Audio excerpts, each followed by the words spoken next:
Yeah, dude. Brand new unboxing world record. This has to be a first. Unboxing a game in Marathon.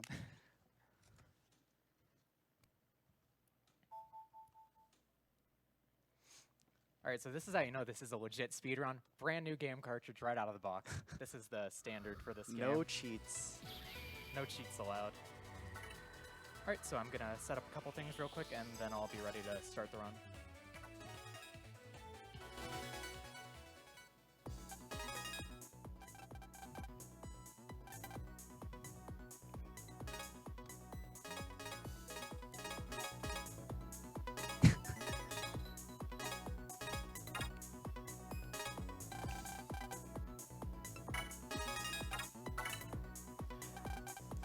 Alright, so are you guys ready for the countdown?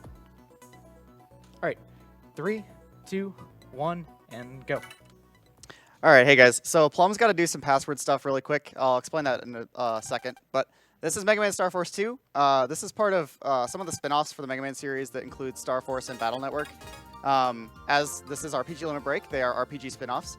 And they largely focus on kind of a card/deck building mechanic, where in Battle Network you had battle chips, in Star Force you have battle cards. So Plum's going to be kind of managing throughout the run a deck of 30 cards that he's going to draw randomly from during each encounter and during each turn of that encounter. And he's going to have to adapt to whatever cards he draws in a lot of situations. So the main thing that separates Star Force from Battle Network, other than the series being on the DS as opposed to Game Boy Advance, is that these games are a lot more action-oriented than kind of the more slower strategic pace of Battle Network.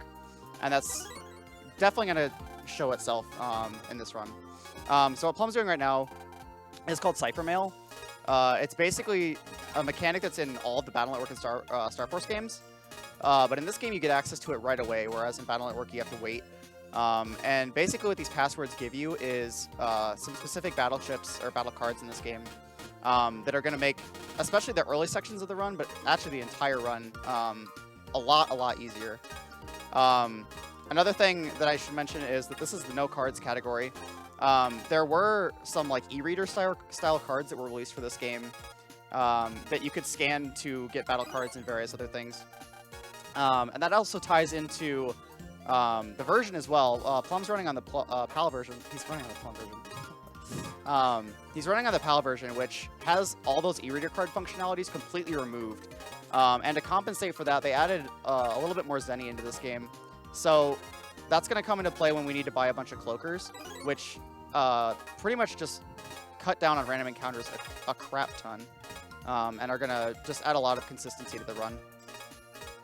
So Plum's getting almost done here. So yeah, if we have a couple more donations, just go ahead and squeeze those in.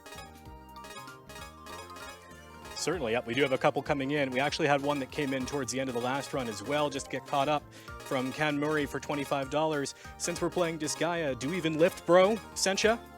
And also coming in from LLK for $40. Hey, RPG Limit Break. Do even lift bosses? Anyway, LLK here. We've only just begun, and there have already been so many great moments, from Moogle tosses to ogre battles to Eris Revenge to everyone standing on everyone else's shoulders. Keep it up, and as always, I'll be watching and waiting and judging. Money goes towards my 2 names for Sweet Home because I love that game and because I'll never forget how Rain showed me how to run the game years ago. Good luck, Rain, and please sign my Pac-Man.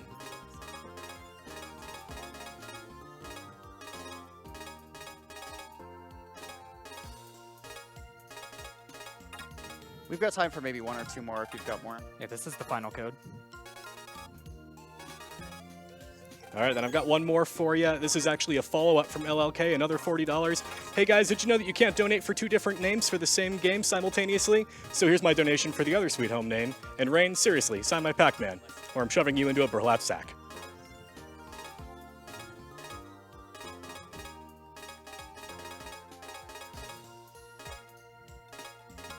Alright, and with that legendary note, I'm done with Cypher Mail. Legendary. Alright, now I'm going to do a quick folder edit, and I can explain a few other mechanics. So one of the things I got was Mirage Eye, which is a super busted weapon because it has a 100% chance to inflict confusion. So you saw me do a couple things right there, and I'm going to explain battle cards real quick. So you can have 30 cards in your folder. You can only have 3 cards of the, well, same battle card.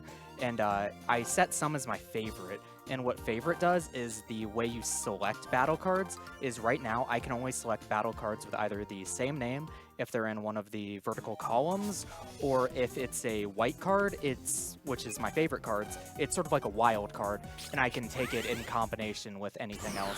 So it's really nice. And the cards I set as my favorite right there are plasma guns, and plasma guns will inflict paralysis on enemies, which is exactly what it sounds like. And paralysis is mainly really nice because if an enemy is paralyzed, they don't get iframes. So I'm going to try and chain paralysis on a lot of bosses. And you're also going to see a little bit of combat here. One really nice thing about Star Force 2, as opposed to like every other game in the Battle Network and Star Force series, is this is the only game in both series that lets you skip the tutorial. You still need to do the fights, but Mega, which is your alien partner, actually realizes you've played like 9 of these games before. So I'm just doing these real quickly. And I guess one thing that really differentiates Star Force from the Battle Network speedruns is in the way you get battle cards off of counter hits. So in Battle Network, when you would, in 4 through 6, when you would counter hit an enemy, you'd go into a state called full synchro. And basically full synchro would double the damage of your next ship. And that's really nice on bosses, but it's not super practical for ending a lot of random encounters quickly, because you'd rather just have more cards to do more attacks on the added enemies in the fight. So in Star Force, when you counter hit an enemy, you get a battle card, but only if you counter hit with a card that wasn't generated from a counter hit. So I'm going to be trying to counter hit most enemies, especially the bosses, because it'll make the boss fights go a lot faster.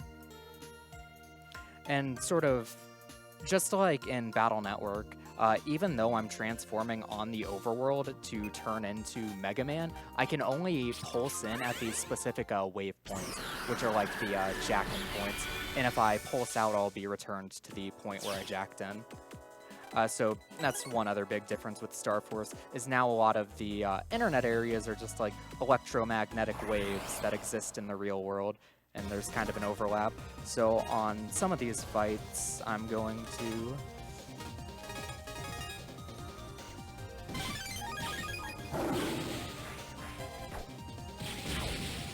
be actually killing them, because right now I want to get a couple battle cards, because right now in my folder I still have recoveries, and I don't want recoveries in my folder because when you counter hit you get a random card, and that random card could be a recovery, which would cost me a lot of damage. And then one other nice little change that Star Force does from Star Force 1 is when you use a battle card, you don't lose your Buster Charge. So on a lot of fights, I'll be weaving in Buster shots between paralysis.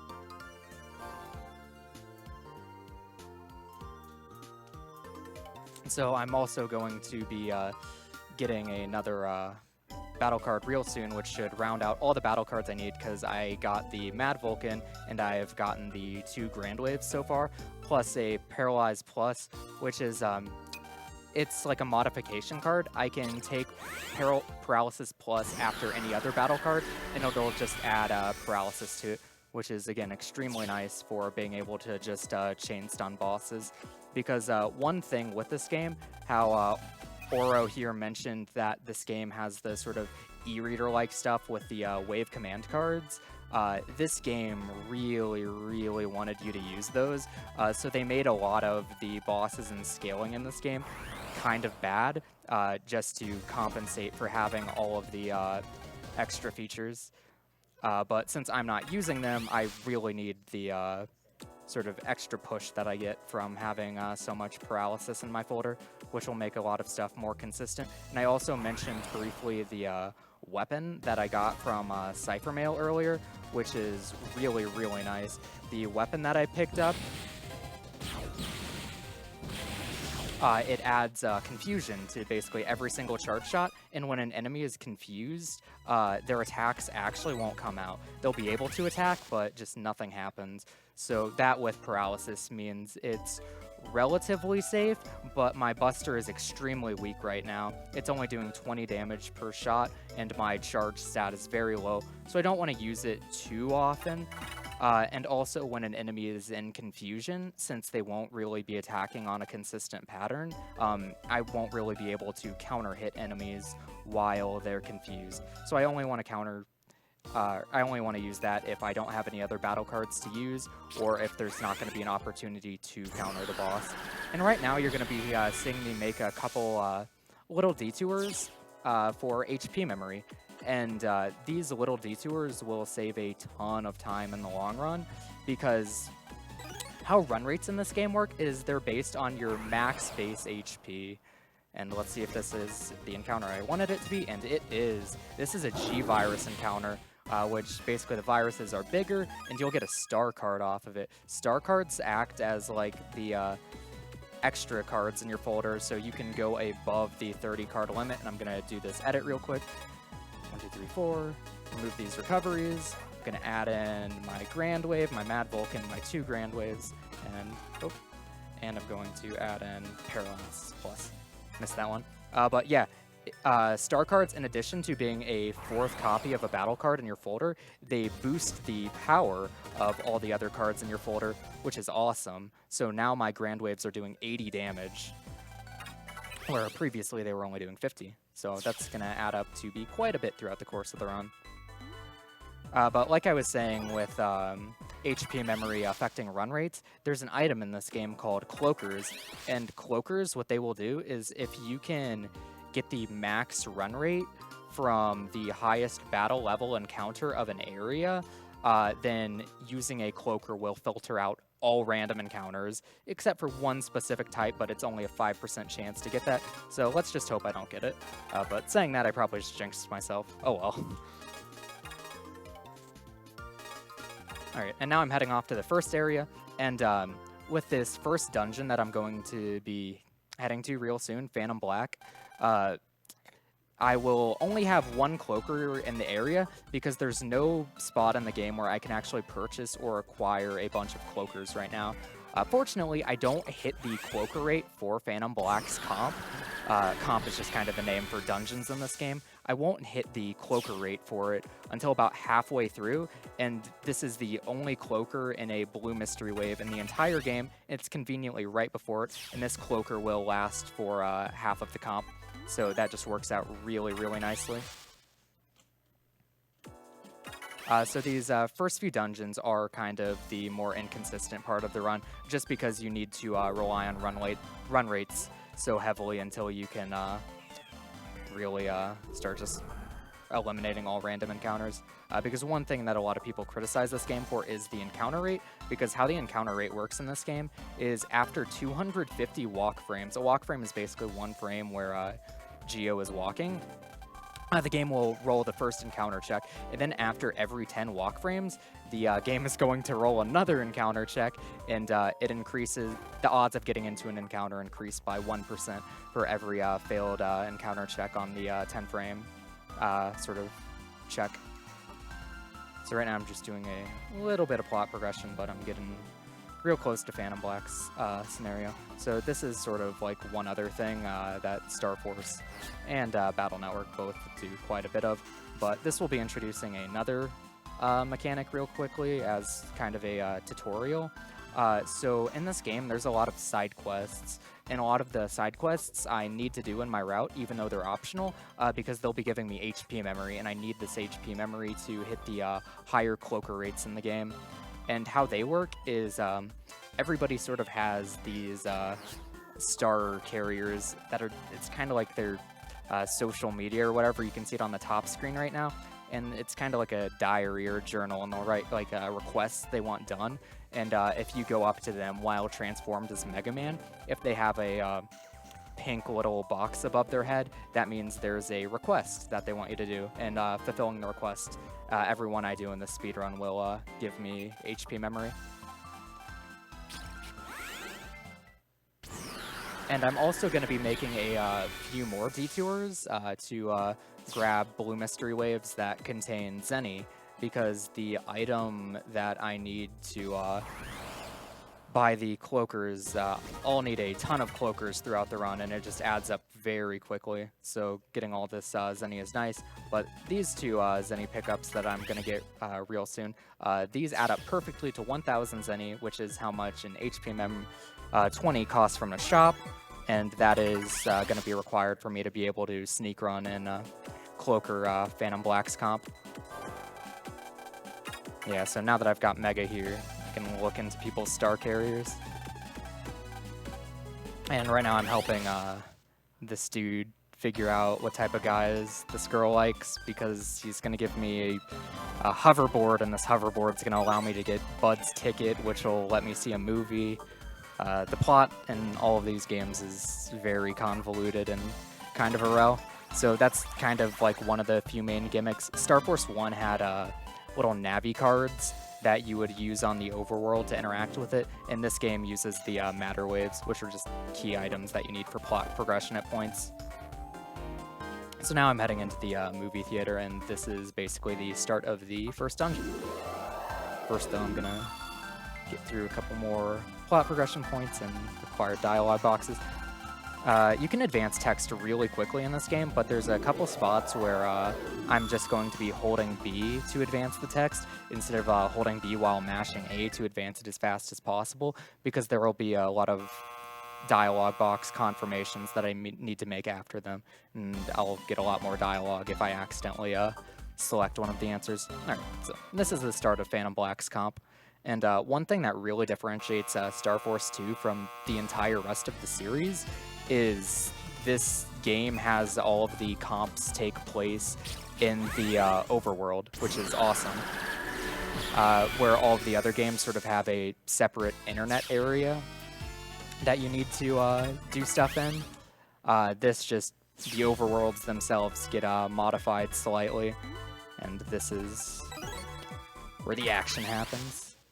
So I'm gonna buy a HP and memory hold real quick with the 1,000 Zenny I got perfectly in the route, and now I need to go activate the elevator, and then I can go do a bunch of back and forth, because this game also loves to give you a bunch of backtracking. But later on in the game, the backtracking will not be bad at all, because I'll just be cloakering through these areas, 0 encounters. It'll be really awesome.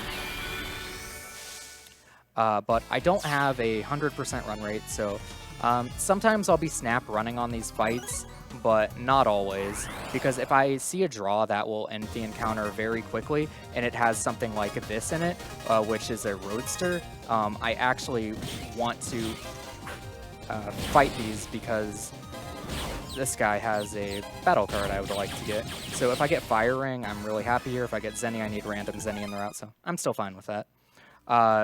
Because there's going to be a boss later in the run, Queen Ophiuka. She has a ton of HP.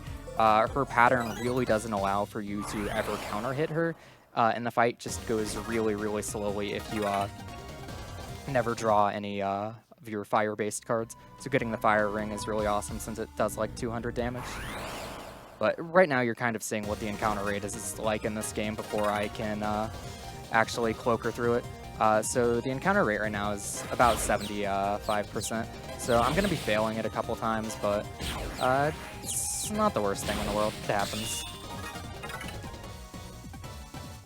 Alright, so turn 2 run. And the way run rates work in this game is you have like a cumulative chance added on to your run rate every single turn. And on turn 3, you've always got a 100% run rate, so you're just always going to be able to get out of there turn 1. And this encounter is kind of weird because I forgot the battle level for it. One thing to note is the battle level in these games is actually different. So just snap run, because running is actually better than finishing the battle, because if I finished the battle I would have needed to go through the enemy deleted animation in addition to getting the battle reward, which would have just been Zenny. And while I do need random Zenny, I'll be getting random Zenny from green mystery waves later, so I'd rather not wait through the extra little animations of getting that. So I guess I'll explain. There are 4 different types of mystery waves in this game. There are green mystery waves, which will have random contents, and I'm basically always hoping to get Zenny off of them. There are blue mystery waves, which have set contents, purple mystery waves, which have set contents, but I need an unlocker item to be able to open them, and I'm never going to do that in the run. And one thing I'm really hoping to get, but it's a very rare spawn, is a yellow mystery wave, and those will generally contain like 10,000 zenny. So if I get those, I'm set for the entire run, and I can also actually cloaker an entire extra dungeon. Because later in the game, I won't be able to hit the cloaker rate for one of the dungeons, so I'm just going to have to rely on run rates for it. But if I do find one of those yellow mystery waves, which is extremely rare to happen in a speedrun, that saves an enormous amount of time from being able to cloaker an extra dungeon. Because that zenny gets put towards purchasing HP memory, which is the only way you can actually hit the run rate for that dungeon. So this is I guess kind of the second part of the dungeon, and this adds like more of an actual gimmick to it.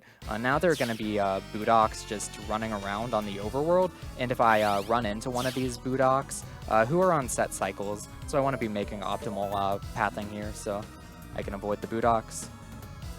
If I run into one of them, I get into an encounter with them, and they are very, very obnoxious enemies. Alright, and this is a 100%. Oh, no. The run rates in this game, I assumed this was going to be a max run rate. There's a battle level for 2 mortars plus 1 met, and if I get that battle level is actually lower than this encounter, which doesn't make a whole lot of sense, but oh well.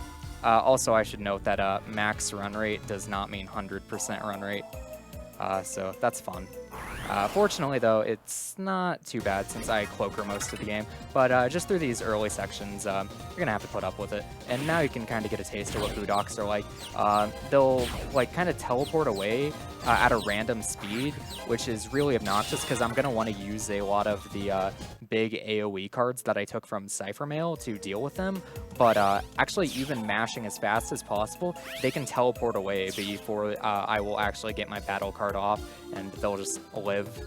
So that's kind of annoying, but usually that doesn't happen. Usually.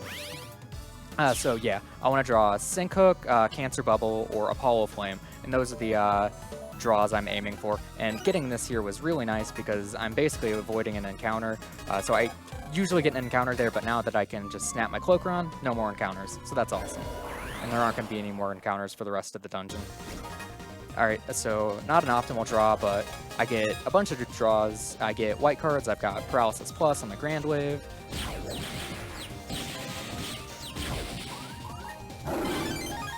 And I'll just use Cancer Bubble here. Normally, if you have a dimming card, dimming means like a time stop animation. So like Apollo Flame or Cancer Bubble, I don't want to use them because their animation wastes a bit of time. But since the Budoks like to teleport around and be jerks, I figured it would be better just to end the encounter immediately so I didn't have to wait for a teleport. And so now I'm going into the final room of this dungeon. And this is going to have a bit tighter cycles on the Budoks to make, but it's still not too bad.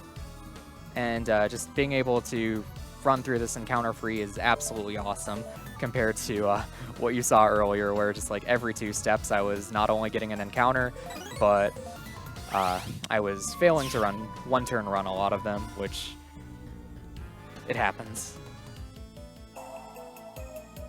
So this one's kind of tight to get by that guy, and snuck past him pretty cleanly. And I'm going to be picking up some large energies, which are sub-chips that will allow me to recover my HP mid-dungeon, which I will be doing later on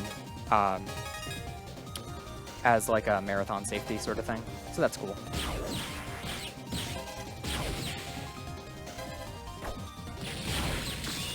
There's a Hail Mary. It didn't quite work out like I wanted it to, but oh well. And this guy's dead on my short shot, so that was okay. Still though, I'm hoping to draw Apollo Flame, because if I draw Apollo Flame, these battles are just instantly over. And I didn't draw Apollo Flame again, but not the biggest deal in the world. This Grand Wave is going to clean up this encounter pretty nicely. And there's Apollo Flame SP. If only I had drawn that. Thanks, buddy. He had to show up eventually. And here we are at the boss. And this boss has like very small like few frame window counter, and most of my battle cards have too long of a startup animation to actually be able to react to anything he does, which is kind of unfortunate. So what I'm going to do here is I'll just chain him in Confusion. But I'm also waiting to go into the next turn because both of these cards are going to inflict status ailments. So I'll have status ailments and he's just going to be ready to beat up going right into this turn. And you're actually going to see I'm weaving in charge shots real quick in between my battle card usage while he's stunned, just to get some extra deeps in. There we go. That's Phantom Black.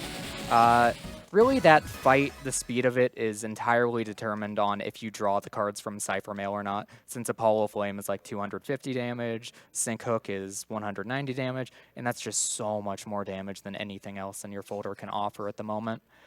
The first few bosses are kind of going to be a recurring theme like that, where I basically need to draw the cards I'm getting off of my Cypher Mail, or there's just no way I can do them quickly.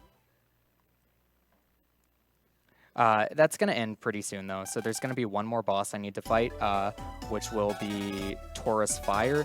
And then after Taurus Fire, I'm going to be good until Queen Ophiuka.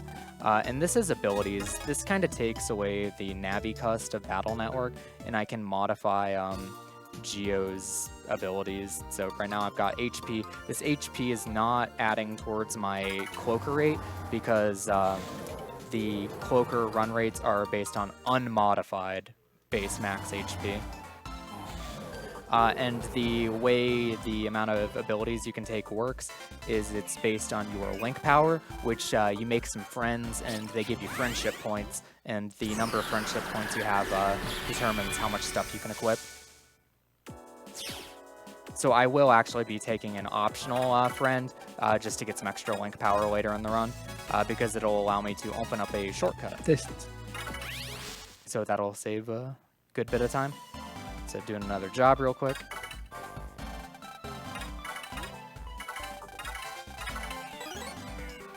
All right, and one nice thing about this route is a lot of the times when I'm making these detours for HP Mem, there's actually required plot progression stuff I need to do at the same point. So before I can talk to Sonia to advance the plot, I need to be coming into the shopping plaza anyway to talk to Boreal, who's going to upgrade my Star Carrier. And it just so happens that those two other NPCs were just right in my path, and they were both giving me HP. So that's like a lot of the optional stuff I'm doing. It's just right in the route for plot progression, so it's pretty nice.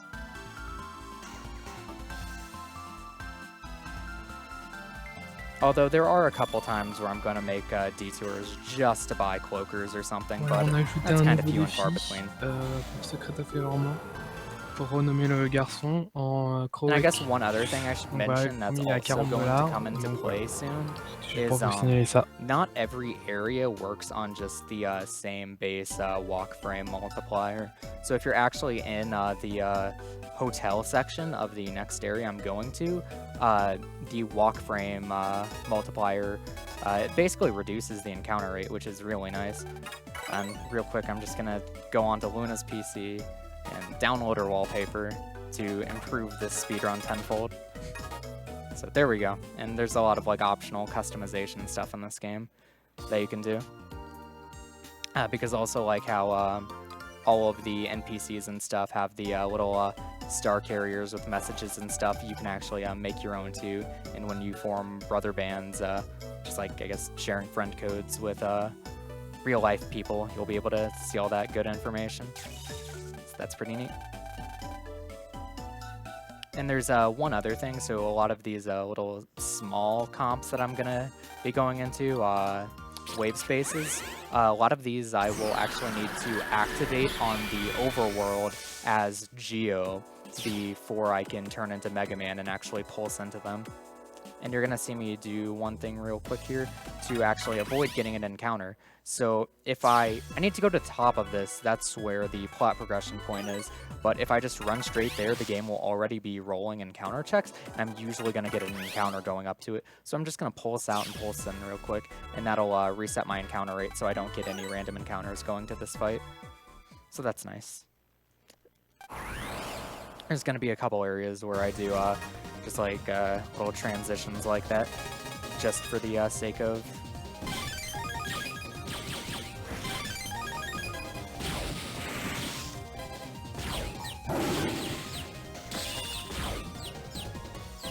And instead of going into the cut screen, waiting through a bunch of like little animations on the top screen, I just finished that fight off with my Buster.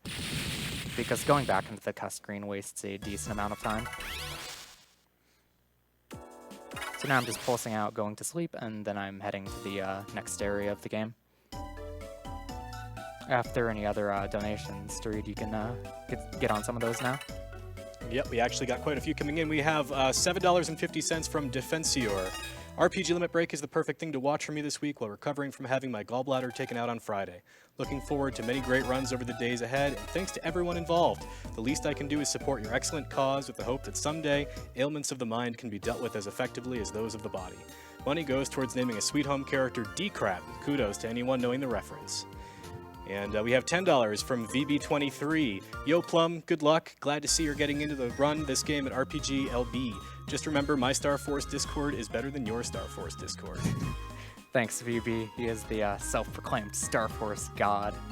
We also have $20 coming in from Professor 9. You have found a blank card. If you put in the right command, this money can go towards any incentive of the runner's choice. And if I recall correctly, that's going to be skipping the defend glitch. Mm-hmm.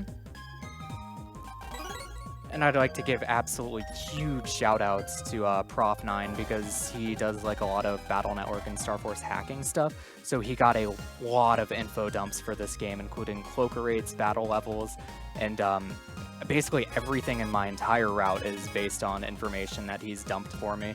So he was a huge, huge help in running this. Also, shout-outs to Kay, who is a Japanese runner, and he currently has the record in any % cards. So he's been putting a lot of work into this game too, and he's giving the commentary on the Japanese Restream right now. So you can go check that out if you want.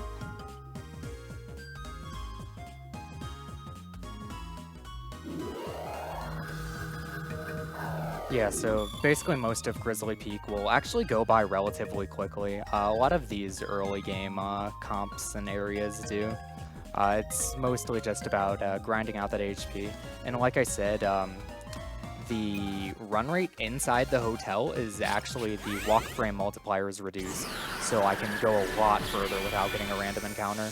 And I'm not going to be able to hit like a real 100% run rate. It'll just be stuck at that just right below 100%. So I'm going to be hopefully not, but probably failing a lot of one-turn runs here.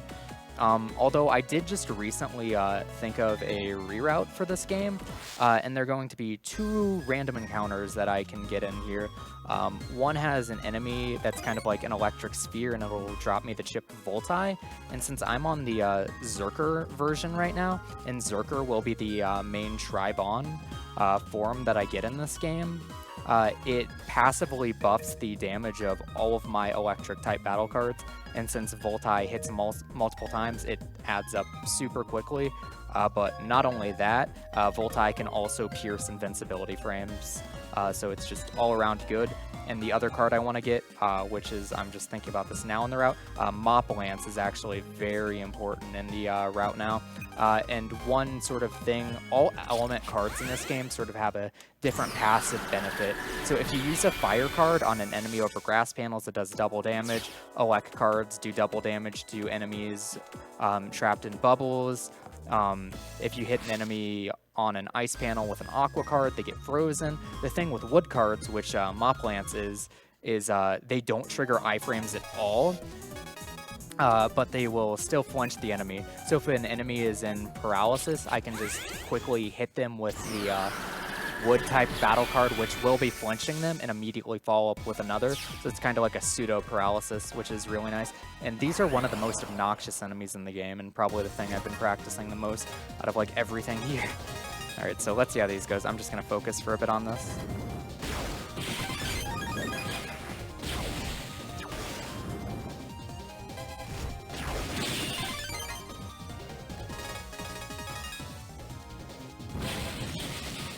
These guys are really obnoxious to counter hit, so you need to hit them once, like every time they roll, like off the screen, they're gonna regenerate their barrier, and you need to hit them once before you can actually deal any damage to them. The time they actually start rolling and will attack you is entirely random, and it's really obnoxious, as well as the counter hit window for them is also just pretty small. So this is what I want to see, though. I love my buddy Apollo Flame, who just one-shots every encounter I draw him on. So again, ideally, he shows up. That's kind of gonna be a common theme in Star Force, especially compared to Battle Network, is that the counter windows are really, really tiny compared to Battle Network. We're talking like individual frame counts. Really, that's just an issue in this game. The other Star Force games are fine.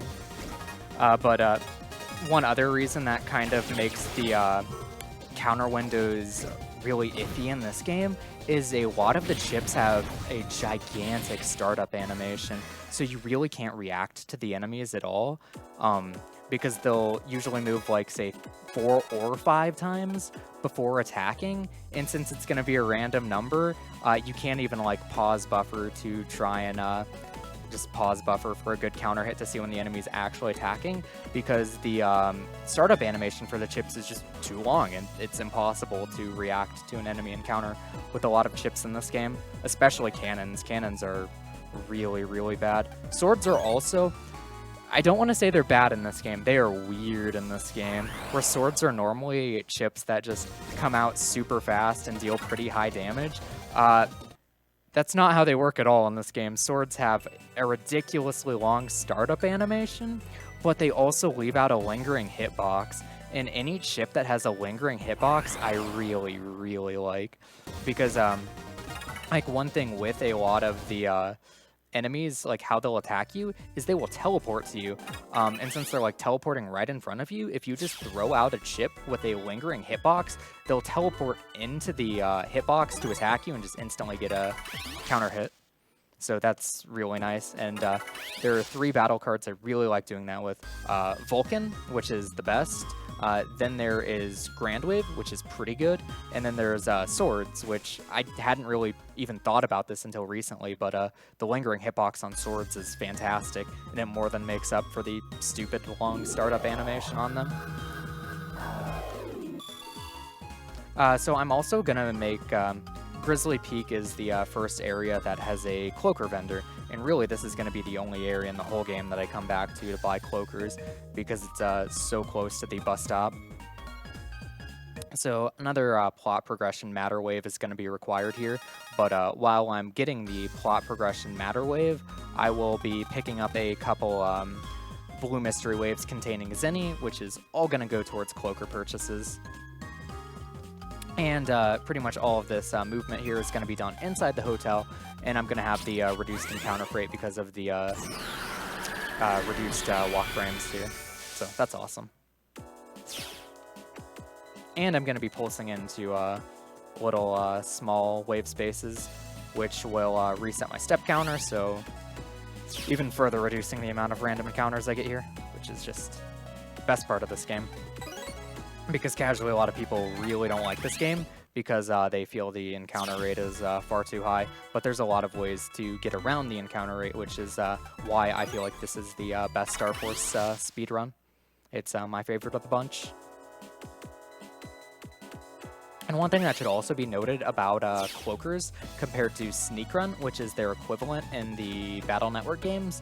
In the Battle Network games, Sneak Runs do absolutely nothing if you don't meet the 100% battle filter for an area, which I actually want this because of the reroute. What was I saying? Sneak Runs, yeah. If you don't meet the 100% required HP value to get the guaranteed runs and get Sneak Run active in Battle Network, it does nothing. That was entirely changed in all of the Star Force games. They have unique cloaker mechanics in each game, but the common theme with all of them is they give you an effect that you don't need the max HP value to get. So just even in a casual playthrough, where you're not like getting all of this HP mem, you can still use cloakers and greatly reduce the encounter rate. So in Star Force 2, how they work is basically a single cloaker. It's going to filter 3 battles. So when you would get into an encounter, a cloaker in this game can filter the encounter, which just means it won't give it to you. And when you filter an encounter, it can do this up to 3 times until you just need to get another random encounter. And once you get that other encounter, then it can filter another 3 random encounters. So that's pretty nice. Although in Star Force 1, it just straight up doubles the walk frame interval between when the game is rolling and counter checks, which is also pretty nice, and that just effectively halves the encounter rate. And in Star Force 3, just cloakers are very effective at mitigating encounters when you don't meet the HP value, and you still have the option of completely filtering encounters, where in Star Force 1 you can't completely filter out encounters with cloakers, which makes the speedrun very, very inconsistent.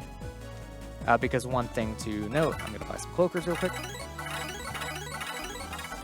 One thing to note about Star Force 1 and 2 is that they removed the ability to set a regular or default card, which in Battle Network you could set something as a regular default card, and you would just be guaranteed to draw that every single turn 1 of a fight. They removed that in Star Force 1 and 2, so you're just kind of up to the mercy of randomness as far as your draws go. Although that's why it's more important to actually build a decent folder in the speedrun, just so you can kind of mitigate some of that. In Star Force 1, you take a lot of Cypher Mail because of it, just so you have more chances to draw the powerful Cypher Mail to instantly end random encounters when you do get them, because you will. So this is Taurus Fire, and he's another boss just like Phantom Black, where it's going to be entirely dependent on if I will be drawing my...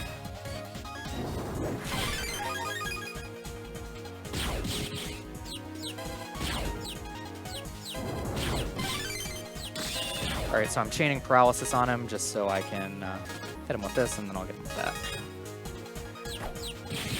Just so I can weave in some more damage. So this fight is definitely not going like I'd hope it to. And that's pretty good. I can live with that. Weave in one more charge shot. Dead. Okay. Okay fight.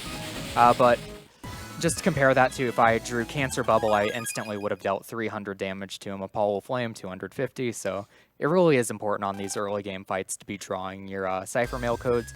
But if you don't, you actually have to play well. And I played pretty well in that fight, so I'm happy with that. And going into the next boss of this area is going to be pretty quick. It's not too much plot progression, and then just instantly to Yeti Blizzard. And Yeti Blizzard is going to be the first of the bosses that's just extremely consistent because he has a very nice pattern for counter hitting. Although with a lot of these bosses that even if they do have nice patterns for counter hitting, it will still be reliant on a lot of cards you do draw. So like on Yeti Blizzard, I'm still going to be wanting swords, I'm going to be wanting Mad Vulcans, I'm going to be wanting my lances, just all sorts of stuff like that. Especially not cannons, because cannons are just so awkward to counter with. But yeah, now I'm going to use another Matter Wave, which this is skiing. You can't actually get on the ski lift unless you equip this Matter Wave. And then I'm just going to go up the ski lift, down the ski lift, and then the second dungeon starts. So again, if there are any other donations before the second dungeon starts, that would be a good time for them. Yep, we got a couple more for you. We have $25 from S. Matthew, aka Met King. Fools, you've angered the king of the Mets. For your acts against us, I have prepared a sacrifice of $25 to bring the wrath of the chicken god upon you. Best of luck. And we have a couple anonymous donations, 2 of them actually for $25 each, so thank you very much for those donations as well. Alright, so basically this is the start of the second dungeon, and this is going to have another little mini-game I need to play. Fortunately, this is the only mini-game in the entire speedrun, which is awesome. That's like one thing I don't really like about Star Force 1 and 2 is they go crazy with mini-games, and this one's pretty okay. So basically it's just going to be skiing, but there will be a bunch of Mr. Hertz trapped underneath the snow that I need to run over with my skis because apparently that saves them. And there are going to be 2 types of obstacles I need to avoid. There will be trees and there are going to be snow roll heads. If I run into a tree, I don't care. That's cool. Because running into a tree will only reduce my HP, but if I run into a snow roll head, then I'm going to drop some of the hurts I've collected. And I don't need to be worried about missing a certain number of these and failing the minigames, because you can't fail these minigames. It'll just keep on giving you more cycles to be able to pick up hurts until they're over. The first time I ever saw a run of this game, I was just like shocked at how hard some of these later ones got, because I thought you like could only miss a couple of them. But still, in a speedrun, you don't want to miss too many, because you want to be able to just end these cycles as soon as you get to the end. You don't want to be adding cycles to them. So there's going to be one more in this area, and there will be 3 more skiing minigames in the next area, and each one of them will get progressively faster and require me to pick up more Mr. Hertz.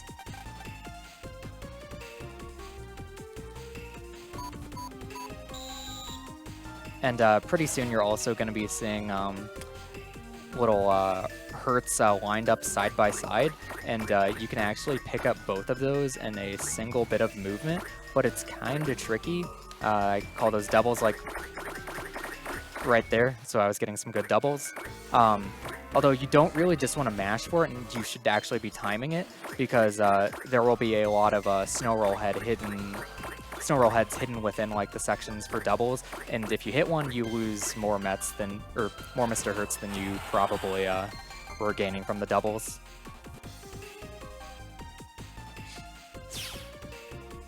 So that's it for this area, and there's just going to be 3 more in the second area, and I will need to use 1 more cloaker in this comp. And I guess I'll just mention it now in case it happens, is cloakers don't filter every encounter.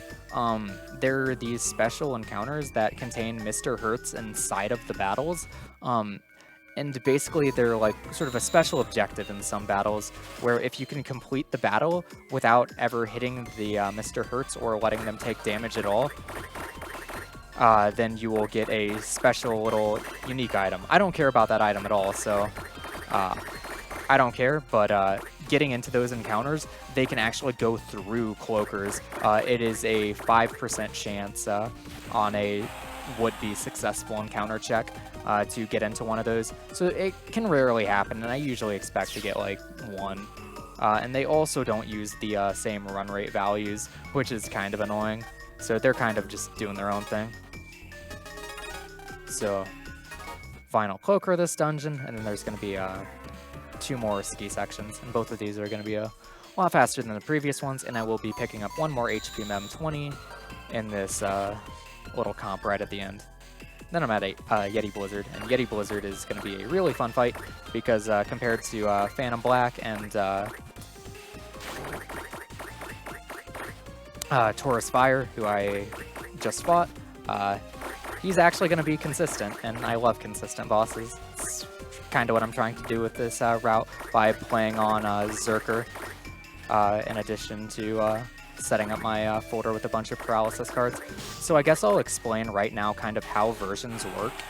So there are 2 versions of this game. There's Zerker Cross Saurian, and which I'm playing on. It won the bid war, and there's Zerker Cross Ninja. So each game cartridge has 2 versions on it, and there are 3 versions total. And I'm playing on Zerker because it's just objectively the best tribe, which is the main transformation system for speedrunning. But later on in the game, I'm going to be getting access to Double Tribe, and that's going to be based on the opposite version of the one on my cartridge. So for this, I'm going to be getting Double Tribe Saurian, which will be affecting my Link Force Big Bang, which I will, again, explain later on in the run when I get to that. But that's kind of the main thing going on with the versions. The reason why Zerker is so much better than the other 2, though, is because it gives you side select, where right now I can only select the cards in the columns, cards with the same name, or white cards. If I get Zerker form, it gives me side select, so now I can select a horizontal row of battle cards, which is really nice. And here we are, right at Yeti Blizzard. So this is going to be a fun boss fight, because he's actually consistent. I love it. So I want to draw swords, and I drew a sword, so I'm happy. So he's going to be doing 3 sets of movement. Then he's going to jump over to my panel. I wait a bit, miss my counter hit, but it's okay because I still have this plasma gun. And I'm just going to get him right here. And I picked up another plasma gun off of the counter, which is awesome. I like that. And I'm going to be weaving in some charge shots here, just because his after 2 of the jumps, he's going to be doing that attack, which he should be summoning like a torrent of things, but instead of that, I am just going to have him confused and no attack is going to come out. He's going to jump at me one more time. Counter hit. Boom, boom. And going into the next turn, he'll be dead. Just off of this plasma gun because he's Aqua Element, so double damage from the electric attack. So I didn't draw any of my Cypher Mail cards, which was kind of bad, and I missed the counter hit, but still, very consistent fight. So I enjoy doing Yeti Blizzard way more than Taurus Fire or Phantom Black. And now this is going to kind of be the intermission section of the run. This is kind of the midpoint of it, or even though there's a lot left of the run, I consider this sort of the early game to getting to all the late game stuff, because this is going to be all leading up to me getting my Tribon form. So right now, just more plot progression, and right after this, I'm going to be getting a ton of HP mem by going back to Grizzly Peak. But Prof, in his donation, he mentioned blank cards. One of the big changes for why I'm playing on the European version is how I mentioned the wave command codes are all removed on PAL. There are these things called blank cards, which is exactly what it sounds like. It's a battle card that's blank, and you could enter a wave command code to basically make it into almost anything from like a set pool of cards you can pick from, but they're all very, very powerful. But since all wave command codes are removed on PAL, the blank cards most of them are replaced with Zenny. Some of them are removed entirely. Like when I talked to Mr. Boreal to upgrade my Star Carrier, on the English and Japanese version, or on the North American and Japanese versions, he would be giving me a blank card there, but he doesn't give me Zenny on the PAL version. He doesn't give me the blank card, so he's just kind of a jerk on this version of the game. But pretty soon I'm going to go into Bud and Zach's house, and I'm just going to steal some Zenny from him, where in the other versions you steal blank cards from him.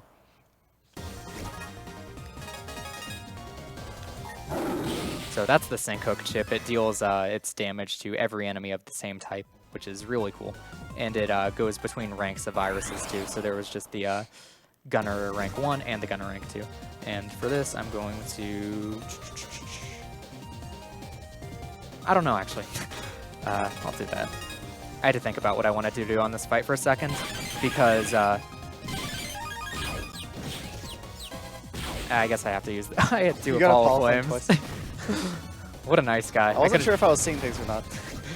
I could have just drawn that at the start of the fight, but oh well. The rank 2 Mets, the red ones, they can go into their shell, and they're invincible to basically everything other than chips that contain the subtype breaking.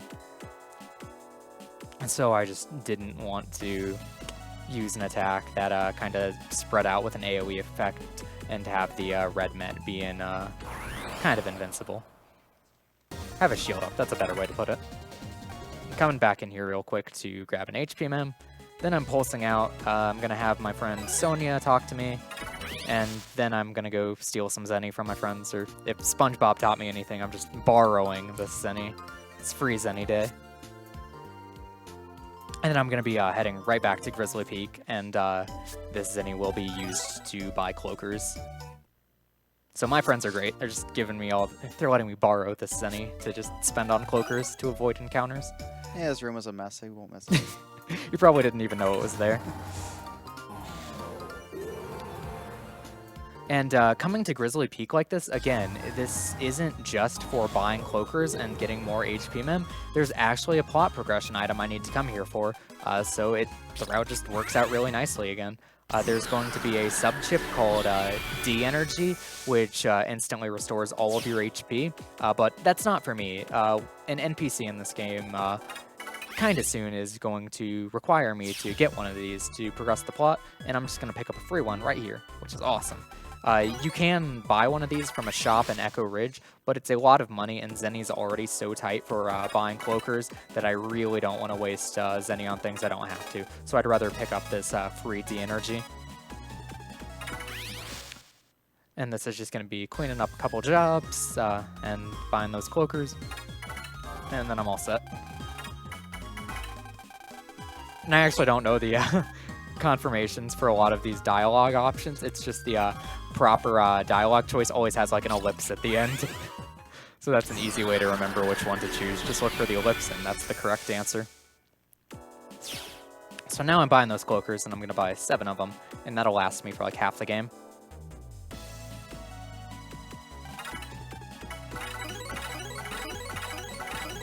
Okay, and I'm actually seeing something real quick, and that is important to note. I am low on Zenny, which means I actually need to get a couple bits of random Zenny here and there. So either from a random encounter or a green mystery wave, because I'm going to need to buy another bit of HP memory. So I will, in fact, fight this encounter. No, I won't, because basically what's going to happen with that encounter is the Voltai will move in front of the Mop Lance, and I won't be able to hit the Mop Lance, and everyone just wants to be a jerk to. Okay, I'm good with Zenny. Thanks. Alright, so pick up this job, and this guy's awesome, because not only does he have a job to give you HP memory, but he's also just going to give me more HP memory for having a high enough link power. And as you're seeing right here, with how the jacking out, or pulsing out, puts you to where you initially pulsed in, you can save a ton of backtracking by being smart with how you route that out. So this guy, even though he works here, he's entirely lost in this tiny hotel, and he doesn't know how to navigate it, so I need to go get a map of the hotel for him. He's gonna reward me with some HP for it, so... I mean, his name is You Go Astray, so... he kind of fits the bill. Almost all of the names in this game are really bad puns.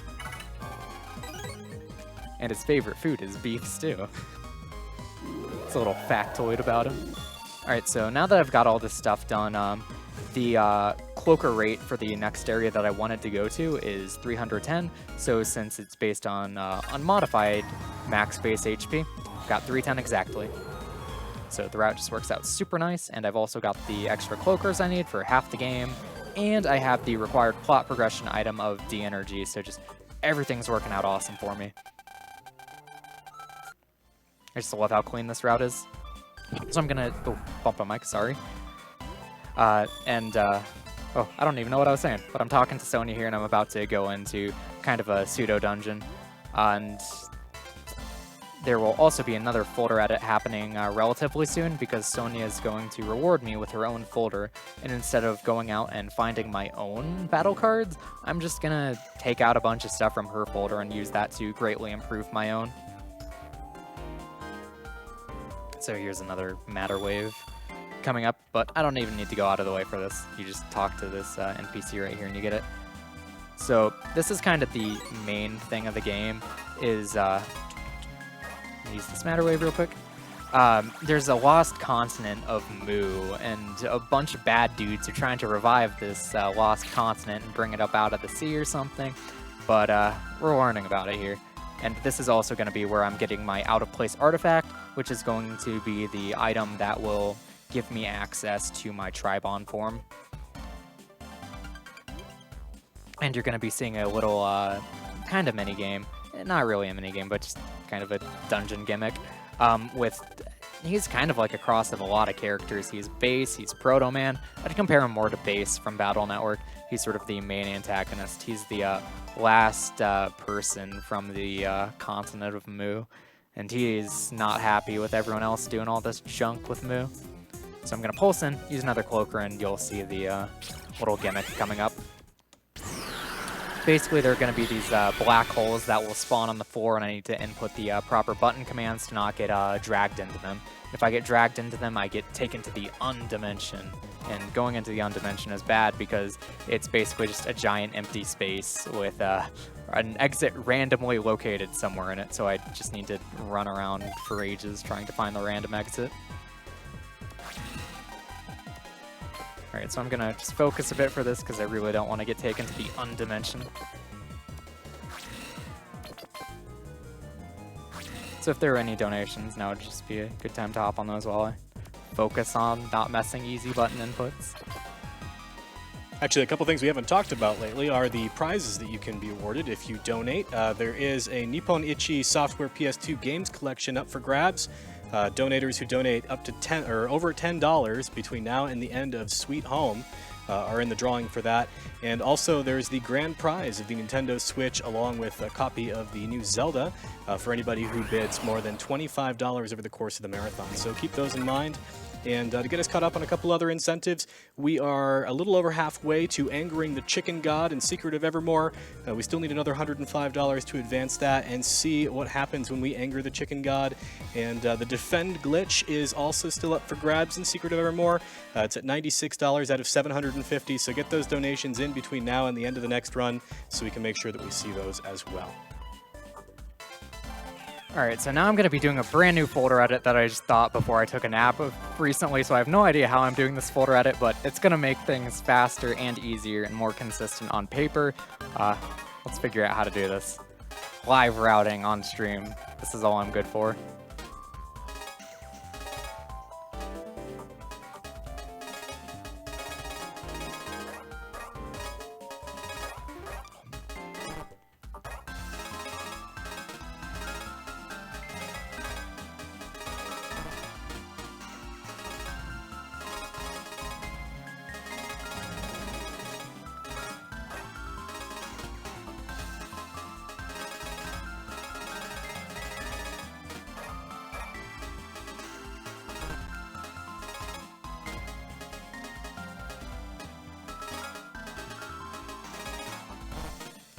Okay, so I have an error spread in my folder right now that I don't want, so that's next on my list of kind of things I'm going to remove. So basically with that folder edit I did, and kind of the reason I'm doing this, is because before I used to take the plus cannons out of Sonia's folder, and I had a really solid, really smooth folder edit for doing all of it perfectly. I ID sorted to kind of just set everything up perfectly, even with the random battle cards I was getting. But I kind of just came to the realization that plus cannons are really bad. Cannons are all just really bad in this game because the startup animation is way too long for them to be useful, and since they don't have a lingering hitbox, even though the startup animation on swords is pretty long, I would much prefer to have the lingering hitbox on swords, which is going to be a godsend on the rogue fights, because there are going to be a select few battle chips I really want to draw on the fight. Basically just anything with a lingering hitbox is what I'm aiming for. So that includes swords, mad Vulcans, grand waves, like I mentioned earlier.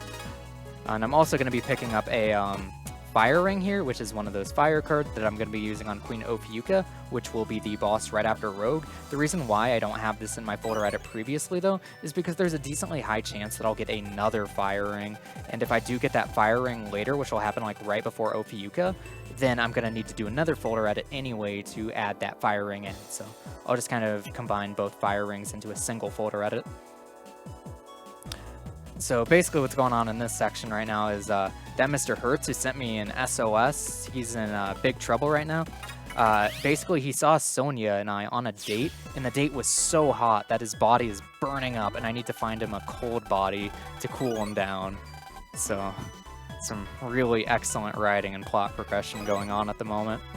And I'm also getting this extra Zenny, which combined with the random Zenny I got earlier, this is going to be super nice, and it'll allow me to buy the HP memory I need from Big Wave, which will be, okay, double, no, hang on. I need 10 more Zenny. Oh man, I'm 10 off. Oh well. I can get that fairly easily. I'm just gonna need to actually pay attention to it. And I'm gonna finish up this job with Ivor real quick because you can only have one job active at the same time. So basically what's going on with him is he wants to write a poem, but for some reason he mentioned his hair falling out, and Mega thinks that entire job is just revolved around helping him prevent being bald. So thanks, Mega. But yeah, like I said, I need 10 more Zenny here. And so I gotta get it from somewhere because the HP memory I need costs 3,000. But there are a couple other things that'll need to happen first. No, I'm actually completely fine on Zenny. So I didn't even need to check because there's one extra little bit of Zenny I can go slightly out of my way for, but it's pretty fast, and it's in a blue mystery wave. It's just a small amount of Zenny, so it's not something I'm always going to be picking up, but for this case, I can, so that's cool. It'll happen during this rogue scenario, which is happening right now. So how there were the black holes all over the museum, now Rogue is making black holes in town because the out-of-place artifact that I found at the end of the museum, Mega thought it would be a really good idea to eat it, so now you've got the artifact inside of you, and since it's like from the lost continent of Mu, Rogue wants it back, and he's just gonna try to do some bad stuff to get it. Fortunately, though, I'm not going to be using a cloaker for this part, also because I can't afford it, but primarily because these little cutscenes that I'm going to be activating, they reset my step counter, so that's nice. And I usually won't get an encounter in this area. And I'm just going to focus on these commands again, because you lose a ton of time if you ever fail one. So even though they're not that hard, it's just one of those things where it's worth just being careful with it, because you really don't want to mess up something that easy and lose like an entire minute to it. So here we go, 400 Zenny, completely set. Got enough to buy that HP memory I need.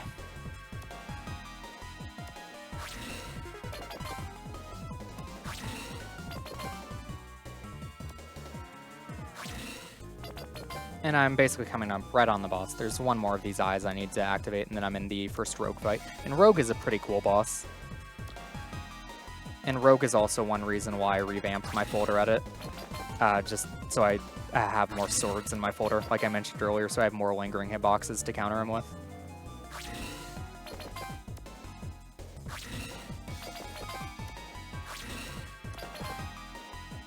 So here we are, in the Rogue fight. He's going to do 2 sets of movement, then attack me, and I'm going to use a lingering hitbox to attack if I draw one, which, oh, I really hope I do, because countering with anything else is extremely hard.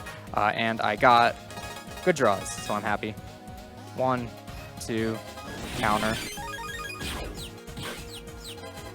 So I'm actually going to let him go out of confusion. Okay. Slightly too late on my pause buffer, but whatever. Doesn't really matter too much. And I'll just get him with this. And next turn, I'm probably going to be taking the longsword and the voltai. And I'll just keep him in paralysis, because I don't really care too much about what he's doing. So I can take that, and then I'll actually take the paralysis on this, and I can lead it into next turn.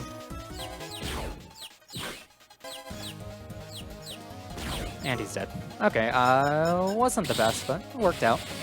And you're going to see Rogue 2 more times. The first Rogue fight is going to be relatively similar, or the second Rogue fight is going to be relatively similar to the first, but the third Rogue fight is going to be his EX form, which is infinitely harder, and it's going to have 2 phases, and that is the most dangerous boss fight in this whole game, just because your folder is so bad in the speedrun compared to like where it should be in a casual playthrough, plus Capcom really wanting you to use the wave command cards. So now I'm going to leave here, and Geo, he's getting kind of upset because apparently like everyone else just got taken away by Rogue, and Luna's your only friend left. But Luna's going to get kidnapped soon anyway, so Geo's just hecking everything up. But this is where the D-Energy I picked up earlier is going to be required. This D-Energy is needed to advance the plot with the Hertz. And there is a shop here where you can buy a D-Energy for 1,000 Zenny, I believe. I need to do one thing real quick, because there's an HP memory I can grab right here real quick, and this is going to be required to sneak run on my way to Phantom Black, or yeah, because it's sort of like another scenario with Phantom Black. Phantom Black is the one who will kidnap Luna. So Dr. Vega is the main antagonist, but Phantom Black, who you saw as the first boss in the run, is kind of her right-hand man. Okay, so now that I got that HP memory out of the way, I'm chilling, and I can go give that Hertz's D-Energy. I was like a pixel away from that door. Good game. Oh. And this is why it's awesome not having an actually 100% run rate, even when it should be maxed. Alright, so if I succeed to run here, that's fine. Oh well. Not the worst thing in the world. Going here, get the HP mem, and then I'm going over to the Hertz.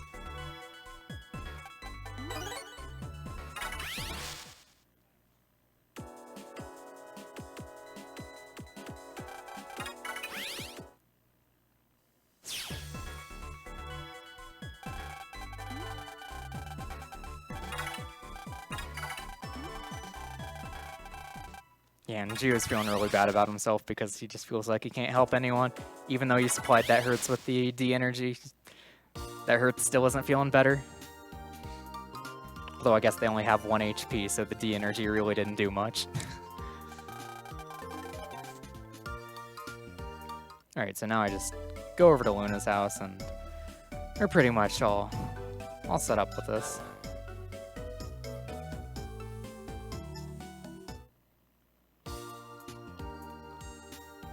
So now I'm just heading back home, and I have to have my mom give me some good life advice. Talks to me about growing up and just having responsibility. Alright, and now she's going to give me another lecture on how I'm becoming very mature because I'm worried about letting others down. But I'm going to let Luna down again immediately after this cutscene because she gets kidnapped. But fortunately, my man, Ken Southers, from Big Wave, he never lets me down. He always hooks me up with the goods. And he's hooking me up with an HP Mem 20 right now.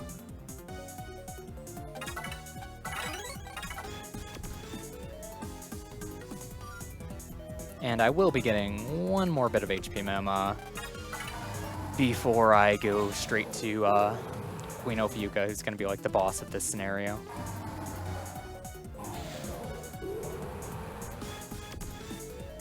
And this is why I had to complete Ivor's job earlier, just because I couldn't have Ivor's job active and then finish this real quick before I go get his HP Mem. Even though he's in a more convenient location now.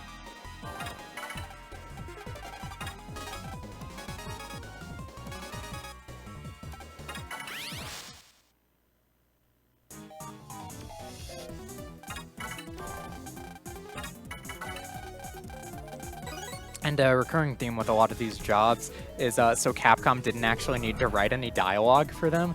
The characters just kind of laugh, and then if you ask what they're laughing about, they just say, that's a secret, we're not telling you. So Capcom didn't actually need to write any stories or take jokes, tell jokes. There's something going on with jokes there. I think the joke is Capcom's writing. Alright, so just another cloaker, real nice. Heading up to Ophiuka.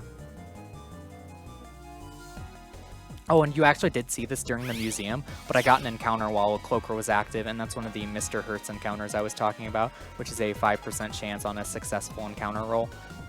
But I got the first turn run though, so whatever. Worked out. Worked out for the best. And green mystery waves, there can be a lot in my path like that, or there can just be none in my path, but there will always be one in my path right here, and all of these can give me fire rings, which I want for the boss coming up. Hey, Zenny. I'll take it. I like Zenny. But I will need to do that folder edit that I mentioned earlier, just to add in that fire ring. And these guys are also obnoxious. I love obnoxious enemies. Alright. So here's their gimmick. Well, you're not really going to see it because of how I'm going to fight them. Every time you use a battle card on them, they'll put up their shields, or if you fire a fully charged Buster Shot. But when they're confused, confusion is awesome, and just go right through it. So again, though, Apollo Flame MVP, if I draw Apollo Flame on any of these encounters, they're instantly over, because that is my boy. Alright, and my boy doesn't want to show up. He's ditching me. He's ditching me everywhere. I can't handle this.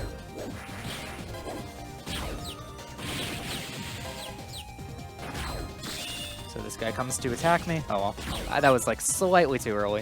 What I can do here is actually nothing. I'm just going to take Apollo Flame.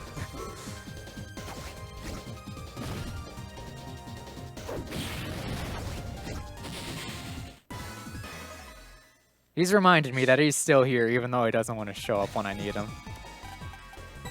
Alright, gonna quickly throw the Spy Ring in my folder, and it's going over that air spread I still have. That was okay, still needing that air spread in the folder. And here we go. So Et bonjour à tous, désolé de cette petite intervention, c'est juste pour vous rappeler, il n'y a pas de commentateur sur cette run, il y a eu malheureusement un empêchement. Et juste un petit rappel de ne pas hésiter à bourrer les dons, forcément, pendant ce marathon de speedrun. Tous les dons seront versés à la NAMI, une organisation qui milite pour l'accès aux soins pour les personnes atteintes d'un handicap mental. Ça se passe que sur le territoire américain, mais tout ce qui est recherche forcément pourra aider tous les autres pays, tous les autres continents. Donc n'hésitez pas, la prochaine incentive n'est pas sur le prochain jeu, mais sur le jeu d'après qui est Secret of Evermore. Et donc c'est Krawek qui est second avec 25 $. N'hésitez pas aussi à prévoir pour Diablo 2. Si vous voulez, vous avez également la possibilité de reverser 3 $ en achetant un t-shirt sur theyeti.com avec le lien qui doit également tourner sur le chat. Et je vous laisse apprécier la fin de la run et je vous fais des bisous.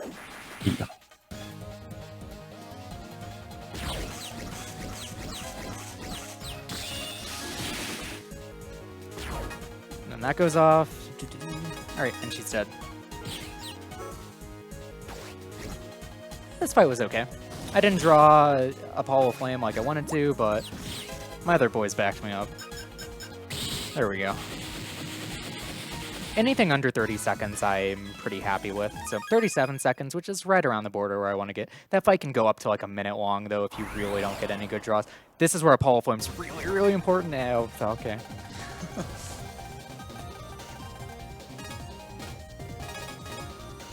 He's that friend, dude. He just always lets you down. Can't rely on him.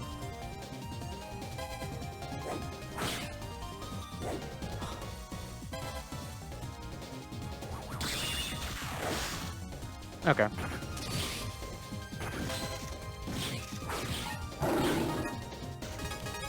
That's cool. I'm happy with that. So that fight could have gone a lot better because it instantly ends. There's no way for them to avoid Apollo Flame SP if you draw it, so just fight's instantly over, but that was okay. What I was waiting for, like why I didn't attack for so long, is because Jet Ski is a breaking chip, so it will go through their shields, and I put Paralysis Plus on it, so I was hoping they would line up, and I could just Jet Ski through both of them, paralyze them, and then I could just lay into them with the rest of my battle cards and quickly end the encounter, which it would have worked out if they had better movement, but I can't really control that, so it happened. But right now, my friend Rollbuster, I'm going to go get his friendship points, and that will be required to open up a shortcut later in the run. And I'm doing that right now because he will be in Grizzly Peak, and I need to go to Grizzly Peak anyway because I want to do another job. But before I do that job, let's go equip some abilities. Now I've got Undershirt and Light Sword. Light Sword is the ability that will automatically start me in every fight in Zerker's Tribon. And I'll just have access to side select, so now I can select cards in a horizontal row, which is the most busted ability in this game. Like, as simple as that ability sounds, it's really, really good. Saurian form gets super armor, and all Ninja gets is anti-damage. Anti-damage, Ninja's really good. Ninja's what the TAS would use for this game because of the card Squall 3, and you can get that from Cypher Mail, and you just combine Squall 3 with the passive Elemental buff, which is plus 20 damage to Wood-type cards, and Squall 3 hits 8 times, and the TAS would counter with Squall 3 into another Squall 3 into another Squall 3, and then everything in the game would just die. So I'm gonna get this job. So if you thought snow rolls were obnoxious before, welcome to Snow Roll 2.0. These are the big snow rolls. These are the big boys. I don't like them at all. They're faster. The counter hit window's smaller. They have more HP. Oh, I don't like snow rolls. I don't like snow roll Gs. I want to stop. Now I have to fight 3 of them in a row. Here's the G-Virus Gauntlet. Do you want to talk about these guys, Oro? So, as we said before, these guys are really, really obnoxious. You have to break their shields first. Their counter windows are really tiny and kind of random and obscure. So, there's a bit of a system that Plum has for getting counter hits and kind of taking them out quickly. You'll notice now with the Tribon that we have a card called Thunderbolt Blade, which is what he just used to finish this encounter really quickly. And it's going to make counter hits all the more important. Thankfully here we have Apollo Flame, so it's going to go really quickly regardless. My boy. Although my boy let me down.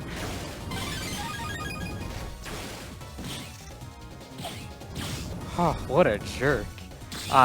Basically one thing with snow rolls that I believe I mentioned before, but I'd like to bring it up again because it just adds to how obnoxious they are, is the amount of time before they start rolling is entirely random. It's awesome. Sync Hook is pretty good, but what I'm going to try and do is I'm going to try and line up this Voltai to get both of them, but I didn't, and I'm only getting one, but I've got Sync Hook here, which is going to miss. Oh well. Okay, that worked out. I was trying to counter hit with that, but I didn't, and I will counter hit with this. And Thunderbolt Blade. Thunderbolt Blade! Ah! Yeah, that's the one unfortunate thing about this version of the game, the PAL version, is that there isn't any voice acting, which there's a bunch of in the other versions, and it's really entertaining. Yes, that's why the Japanese version is objectively the best version of this game, just because you get to hear all of the amazing voice acting. And I mean that like completely seriously, the voice acting is awesome in this game. Alright, I'm gonna get this Plasma Gun 1-star, and now my Plasma Gun 1s are gonna do 90 damage, which is pretty ridiculous, and my Grand Wave gets taken out for that. So now my Grand Waves get unbuffed, but I don't care, because Grand Waves, the most useful aspect about them is just the lingering hitbox for counter hits, so I still like them in my folder, even though they do less damage, but 90 damage on a card that inflicts paralysis that I have 4 of, that's awesome. Alright, so there. I made my friend Rollbuster.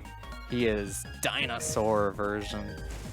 So now I can draw his card in battle, and that's going to let me go into Double Tribe, which basically I go into that element, and I'll get all of the benefits from that tribe in addition to the tribe I'm currently using.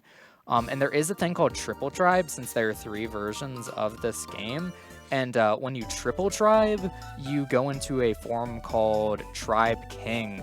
And Tribe King ruins the speedrun because Tribe King has a buster shot that does 450 damage to the entire field, and it charges up super fast. And you have max buster, and yeah.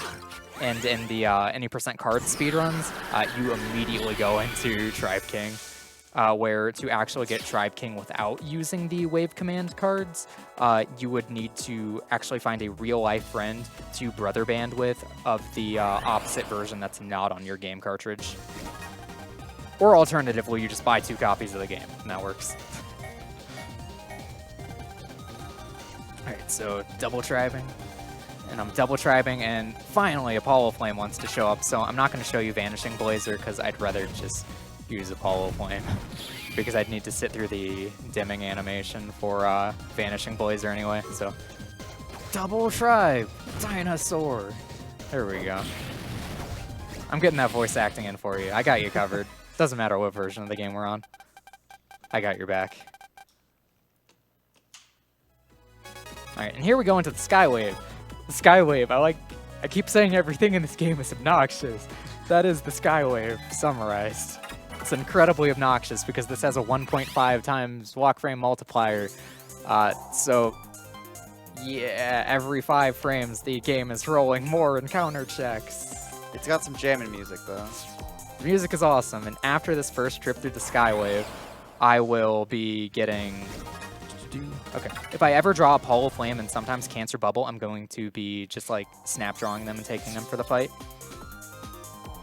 But this is the only Skywave trip I don't do without a Cloaker, and man, the Skywave trip is brutal. There's also a lot of Wood-type viruses, and the Wood-type viruses will knock you out of Tribe. Like, you take double damage, but who cares about the damage? The more important thing is the custom gauge won't be rolling, and time will just stop for you to get knocked out of your Tribe, so you really don't want that to happen. But yeah, basically all that happens here is you draw a Hollow Flame or you get 1-turn runs, and if neither of those things happen, then you just kind of cry. So that's this section of the game. It's really good. So I guess while I bash my head against some random encounters, if there are any other donations you want to get on, you can do that for a bit. Absolutely. Yep, we have a $10 donation from Patriarchy. Never thought I'd get so absorbed in watching this game. They heard earlier that you were low on Zenny, and you have a friend in Keishura who implores you, take my Zenny plum, with a $1 donation. We have a $31 donation from an anonymous donor. Thank you so much for that. And Dark Raziel has submitted $25 saying, let's go Prague, let's go France. Thank you for the Zenny. I need so much right now. That's this entire game, just, where's the Zenny at? I need more. But this is basically the end of the Skywave, and I'm really happy with the battle card that I just got. Heat Upper, it does a lot of damage. It's Heat Element, and there's going to be another Wood Element boss that I'm going to fight 2 more times in the run, Terra Condor. So having a really high damage fire card to just slam on him is awesome. In addition to, it also breaks through shields, and if that wasn't good enough, it's just higher damage than basically anything else you'll get in the entire game in terms of the speedrun. So it's going to be awesome for the final boss fight. Wow, that was awesome. I didn't get an encounter there, and even though I really should have. I'm just god gaming it out with this luck. Alright, so basically I'm instantly going to be able to hit the cloaker rate for both the Skywave and Mess Village, which will be very nice. So I'm going to probably get like 1 or 2 encounters in here, and then no more encounters for the rest of the bit, basically. So one other sort of thing about Star Force is while you may think with a name like Star Force it's probably going to be space-themed, this game is entirely unrelated to space. It's the only Star Force game like that. This game instead chooses to kind of mimic real-world locations, or at least focus on like their little mythos. So that's pretty neat, and I like the game for that. It's like a nice change of pace. So right here, Luna's afraid to go on the bridge because it's making like a creaking sound. I'm going to find out there's a very, very big Hertz taking up the bridge, and I need to get that big boy some float shoes to lighten the load, and then the bridge won't break when Luna gets on it. But up here, real quick, I'm heading towards this HP memory so I can just cloak her through the area. And this should be the only encounter I get here. And it's a first turn run, so nice.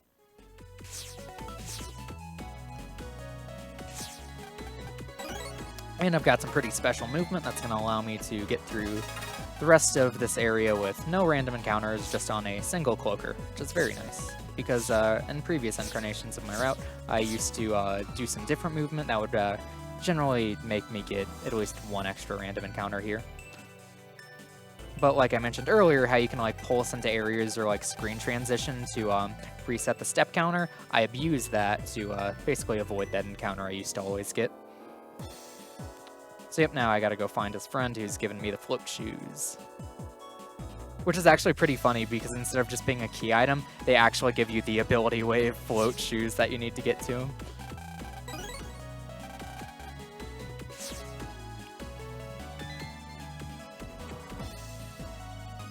Yep, so I will also be picking up another bit of 2000 Zenny, which is one of the blank cards that was removed on the PAL version of the game, the European version. So I'm going to jack into these chickens, and here we go. There's going to be 2000 Zenny in here, because why not? And you'll see my cloaker just ran out, but since I'm pulsing out of this, my step counter's been reset, and I'm going to talk to the big boy before my the game starts rolling encounter checks, so that's awesome. And I used to always get 1 encounter there. So just a little bits of optimization here and there. And anytime you can make this more consistent, it's great since the run rate luck in drawing Apollo Flame so often, it can kind of get you, but there's a lot you can do to mitigate it, which is nice.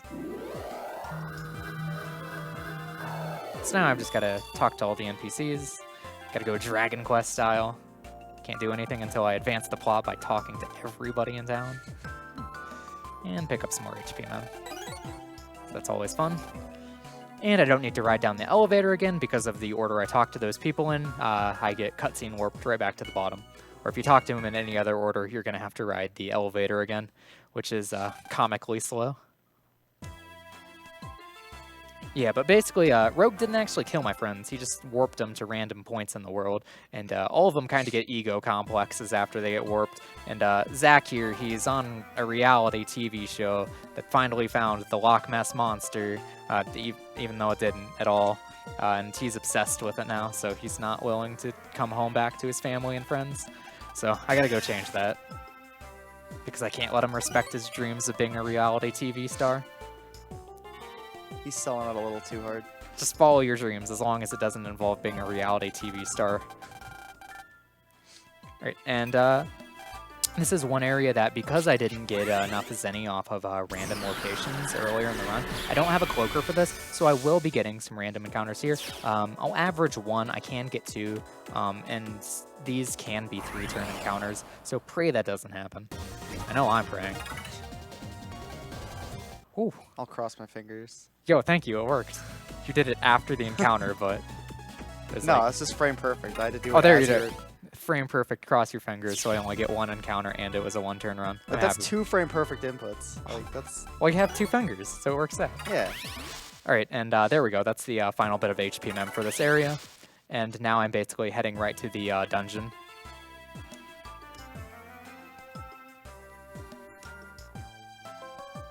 Just gotta listen to some more relaxing music for like 2 seconds before the panic theme plays again.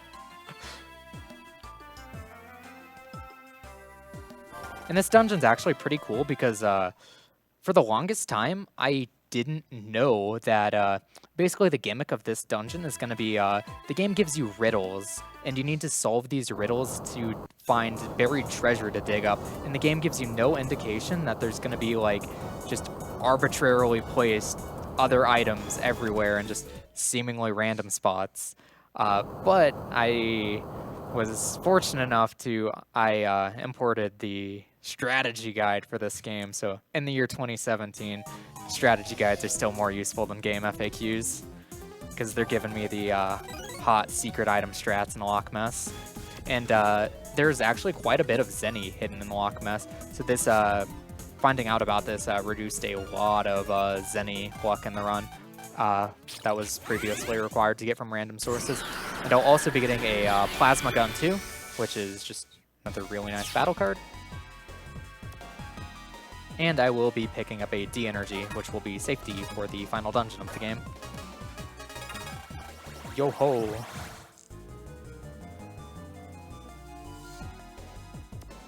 And I really, really like the music for this comp. It's really good. It's probably one of my favorite songs in the game. And I had just the perfect amount of cloakers, so I am actively keeping track of my cloakers. The routing for cloakers is very tight, even though a lot of it is based off of random Zenny drops.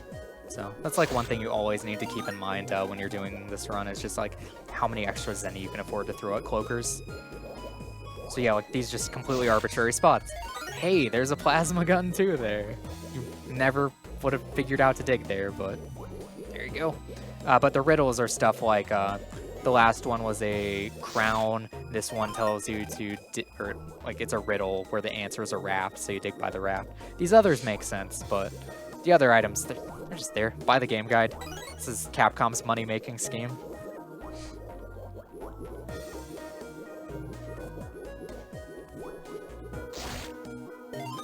Capcom's got you covered. You gotta buy the Wave Command Code toys after buying the real physical battleships and the ear-eater cards and all the chip gates. And you gotta buy the strategy guide too, so you can figure out the hot strats for Loch Ness. Capcom's running the racket.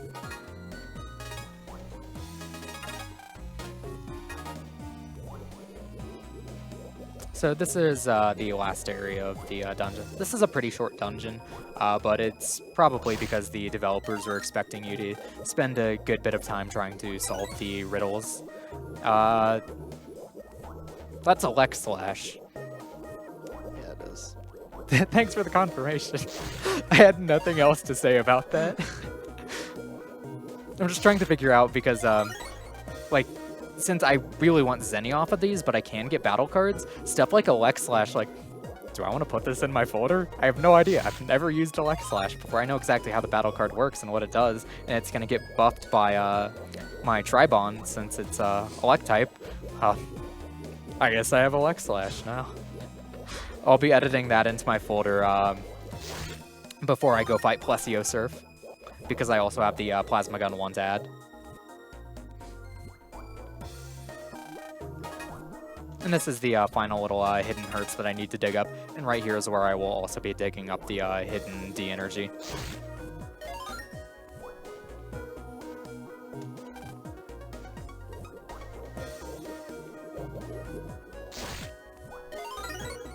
There you go. I'm trying to think of what I want to remove now from my folder. I'm thinking about just the normal swords, because while I do really like the lingering hitboxes, I'm not sure what else I'd be removing. Let's find out real quick. What do I want to take out? I could go with the jet skis, mop lances, or whatever. I might just remove swords. I have an extra attack plus 10 I'll take out. I think I'll take out the other attack plus 10 too, because the attack plus 10s aren't extremely useful, and I'm taking them out during the Lemu boss fight anyway, so I'd rather just generally have more powerful cards than just getting a little bit of extra damage on, say, my Voltais or Mad Vulcans. So here's Plesiosurf. This fight is... well, I think I just explained it. This rock, it moves in random ways. It's not fun. What I got. Alright, hang on. Wait for it. Wait for it. Wait.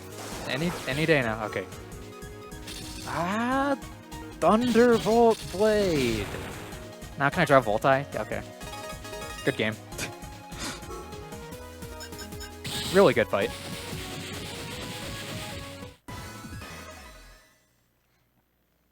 So you can get hecked really hard by those rocks, because the location of the static one, that's random.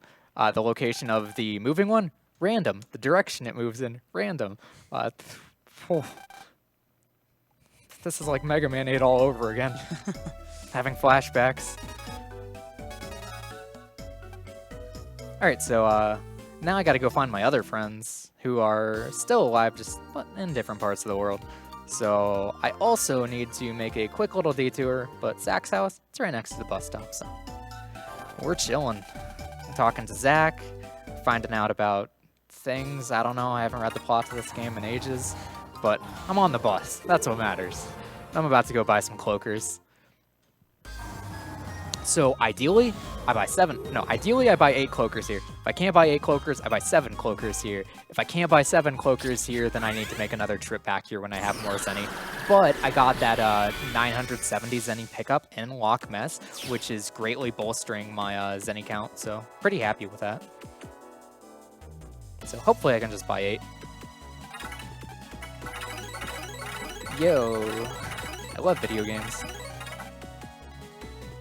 So now I never need to make another trip to Grizzly Peak again, because I have all the cloakers I need for the rest of the game. And there was actually one other thing in the route I wanted to do that would potentially be a really sick reroute. How I mentioned that even if you don't have the 100% cloaker rate, cloakers are still effective. I've been considering spending Zenny that would normally be spent on safety items, so more D-Energy, for the final fairly hard gauntlet that's also very random. So instead of being a little safer there, I would buy more cloakers to just use raw on both Terra Condor's stage and what's his face? Moo.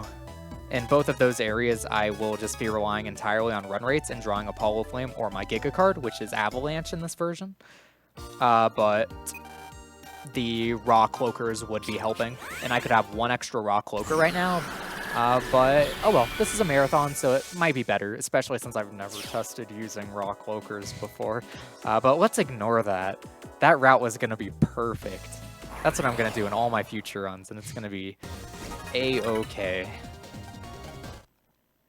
So I'm actually delaying my cloaker usage for a bit here, because this is going to allow me to get through this area on only a single cloaker. So I'm going to get into these encounters, but they will be 1-turn runs. And just it's like 10, a little or more than that of time loss, but it saves 500 zenny, and now because I saved that 500 zenny, I can actually go use the Cloaker Raw.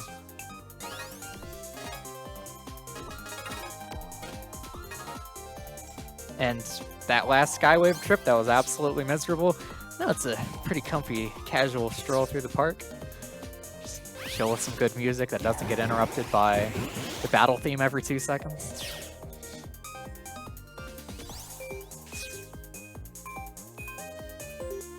If there are some more donations, I'm just going to be running around chilling for a little bit.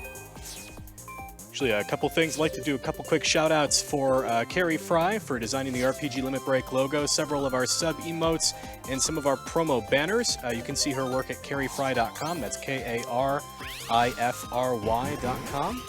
And also to LLK, who's been a longtime contributor to GDQ Marathons and is one of the designers of our promo banners, attendee badges, and some more emotes. So you can check her out at jazaboo.com, and that's JAZAABOO.com.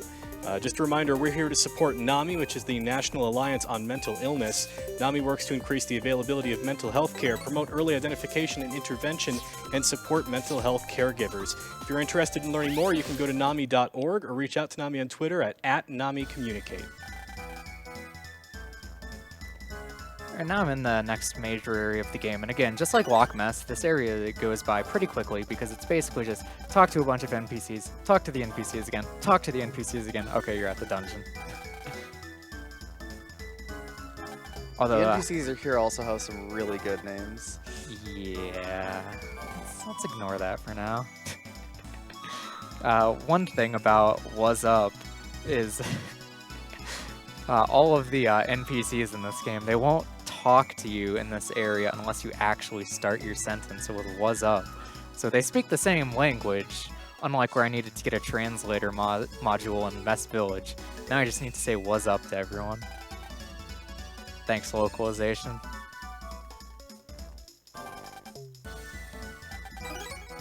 And this extra HP mem that I'm grabbing is basically just for safety. It's not actually getting me to any more HP mem thresholds. Like, it's basically on the way, so why not pick it up, right?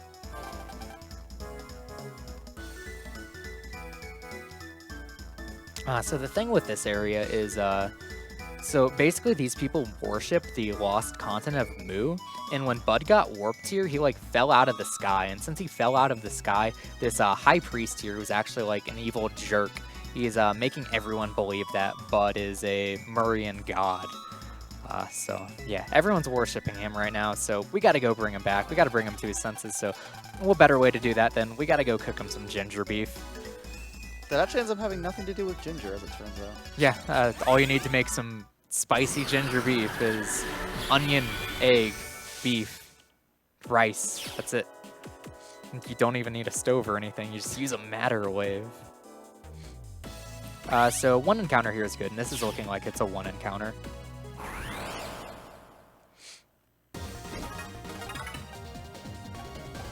Okay, so I failed the one turn, so this is going to be like getting a 2-turn. Oh well. I don't even care about getting hit by the Moai heads. I just don't want to get hit by green carpet, since green carpet will knock me out of tribe. And that'll just waste time. More time than just the cust gauge. Alright, so second turn run, fine. You only get upset when you get 3 turn runs.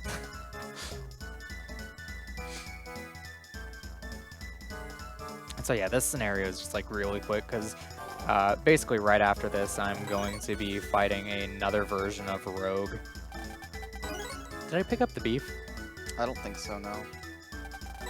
Thank you. I almost beefed it right there. I accidentally this game needed more puns. Capcom should hire me, please.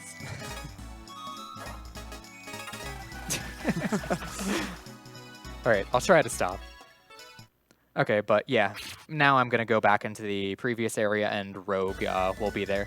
This isn't Rogue EX yet, so this Rogue is pretty similar to the first fight, only he'll have more HP, basically. That's mostly it.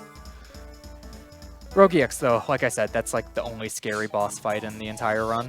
Everything else is... it's not that bad with my folder. Although Hollow, who you'll be seeing later, Hollow is a pretty cool guy. You'll see. And you have to fight Hollow and then Rogue EX back to back. So the two cool bosses there. Oh. So the encounter rate's kind of bad here, and you can easily get 2 encounters on your way to Rogue. Taking damage is whatever, but it kind of sucks when you just lose like 30 seconds to a minute because you get 2 3 turns right before Rogue. Alright, so 2 encounters. I usually get that. Oh, and I have a Lek Blade. I forgot I even picked that up. That's awesome. And I got 2 1-turns, so that's double awesome. Alright, so here's the Rogue fight. I'm going to focus on this for a bit, because this fight, it can go certain ways, and I got a really, really bad draw for it. And I'm going to double tribe, so you can see some hot double tribe action. Double tribe! Dinosaur! Alright, let's see if I can counter him. It's really awkward to counter him with anything that doesn't have a lingering hitbox. Nice.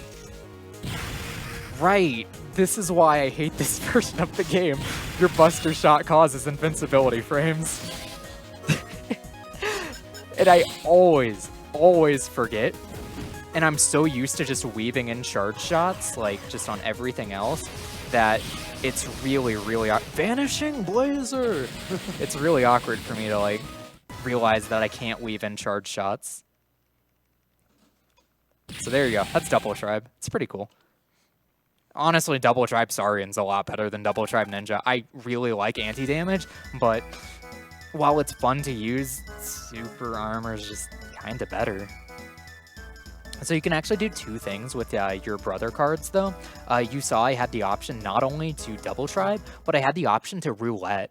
And basically, Roulette, your brother cards, basically, you know how I set my favorite cards? When you brother band with somebody, your favorite cards will get added into the roulette. So if you don't actually want to double tribe with them, you can just do the roulette to get one of their favorite cards randomly.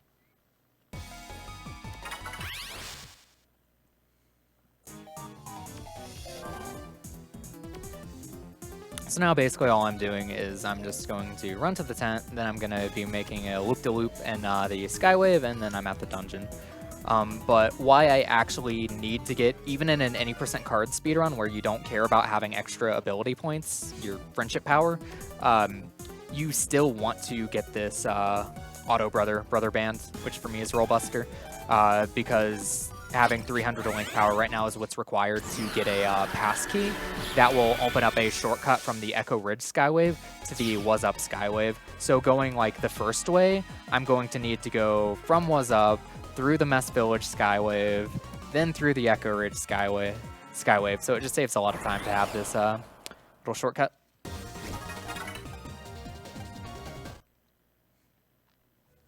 Getting some spicy 1-turns going on. Alright, so that was pretty good. Only 1 encounter leaving this area. Usually I'll get a lot more than that. And I'm going to hold off on using this Cloaker for just a little bit, because if I wait until like right when the game is going to start rolling me encounter checks, I can actually get through this area on only 1 Cloaker. So that saves a good bit as any. So this is some cool little routing that I do with my movement. And again, it's just going to be another trip to the Skywave, nothing special, but when I get into the Echo Ridge Skywave, normally, like, so what should be happening is all my friends were just, we stole Bud back and we're heading home, but, well, the priest just turned into Terra Condor and he's gonna kidnap everyone, and then I need to run back to Was Up, and if you're not cloakering the Skywave and you don't have the shortcut, holy moly, you're getting like an hour worth of encounters on this trip. But we're speedrunning, and I got the speed strats from the speed route. You got the strategy guide. Heck yeah, the strategy guide turned me into the speed man. Yep, so this guy right here requires the 300 link power to get the Was Up key. So now I'm just gonna run back to the entrance of this area, and it'll have like a special little gate I can open with that, and that'll lead me right to the portal to Was Up, basically. And I'm going to be using this a ton in the rest of the run.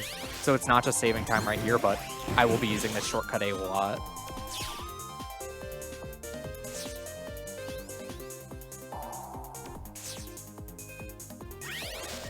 And I actually have that extra cloaker since I didn't use one earlier. And I'm, like I said earlier, I'm going to be using this raw in Terra Condor stage.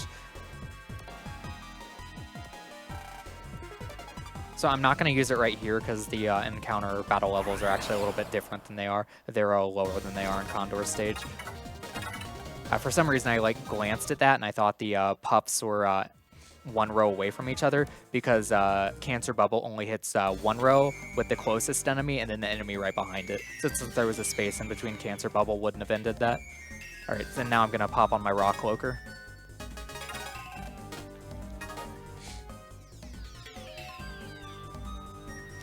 So this, everybody basically thought this was random for the longest time, but I actually found out some really cool speed tech for this comp, which is just super awesome. So basically, when I collect these hurts, I'm going to need to take them to their their two Bubba dances. Wasn't ready for that. Juked me. Terra Condor is going to be diving at me, and he will try to hit me, and if he hits me, I lose the fire hurts, and I need to go back and grab it. But there are actually specific like trigger points on the ground where he dives at you, and I'm going to be doing some special movement in a lot of places, mainly in the next area of this comp, that will allow me to completely avoid the swooping triggers, and I'll save a lot of time, because if he does swoop, you got to get into the hidey hole. And I love drawing Apollo Flame on these encounters, because both of the battle cards I can get from this fight are awesome. I either get Berserk Sword, or I get Fire Dance. I want Fire Dance more right now, because Fire Dance is going to be more useful on both of the Condor fights, since Condor is Wood Element, and the Fire Dances will hit him for weakness. But if I get Berserk Swords, the Berserk Swords are going to be better on the final boss. So I'll be adding those into my folder later. And the only real way I'm going to be getting either of those battle cards is if I'm drawing Apollo Flame on these encounters. Because if I don't draw Apollo Flame, I'm just going to snap run them, because I do have a decently high chance to just get a one-turn. And just getting a snap one turn is so much faster than taking Apollo Flame, using Apollo Flame, and then waiting for the entire animation. So it's just a lot faster to snap run, but it's very random. Earlier today, I was doing a practice run of this game, and I had the absolute God Condor. Every single fight here was a one-turn run. I got very few random encounters throughout the whole area, and it was bonkers. And I was like, the encounters I did draw Apollo Flame on, I got awesome battle cards in all of them, and wow, that was a good run. I saved so much time here in that run. So that run's gonna be like very hard to beat just because of that. And this is the final fire hurts of this area. So I'm heading to the last pedestal, and as soon as we get into the next area, you're going to be seeing my cool little strats to bait Condor's movement.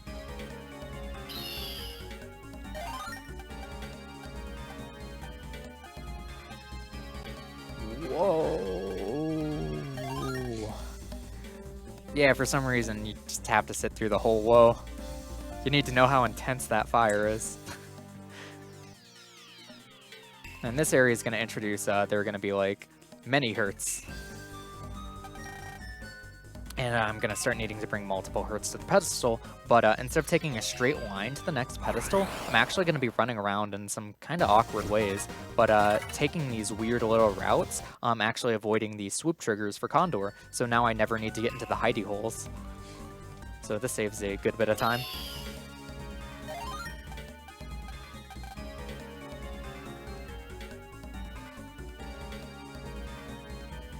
This theme is also super good. It's like second favorite song in the game, probably.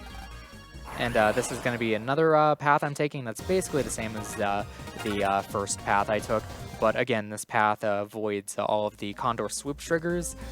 This area is just a lot bigger, so I guess they didn't fill the entire thing with triggers for him to swoop, just because that'd be extremely obnoxious. Which, wow, they didn't do something obnoxious in this game. That's shocking. But yeah, the last area was a lot smaller, and I'm assuming because it's smaller, pretty much the whole area is just swoop triggers, which is why I can't do much about it. And I have to deal with like one swoop on basically every Hertz.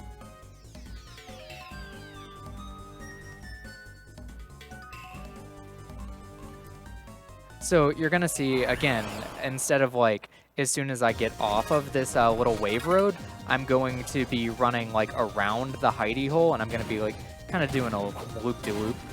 And because of that loop-de-loop, I'm avoiding the trigger.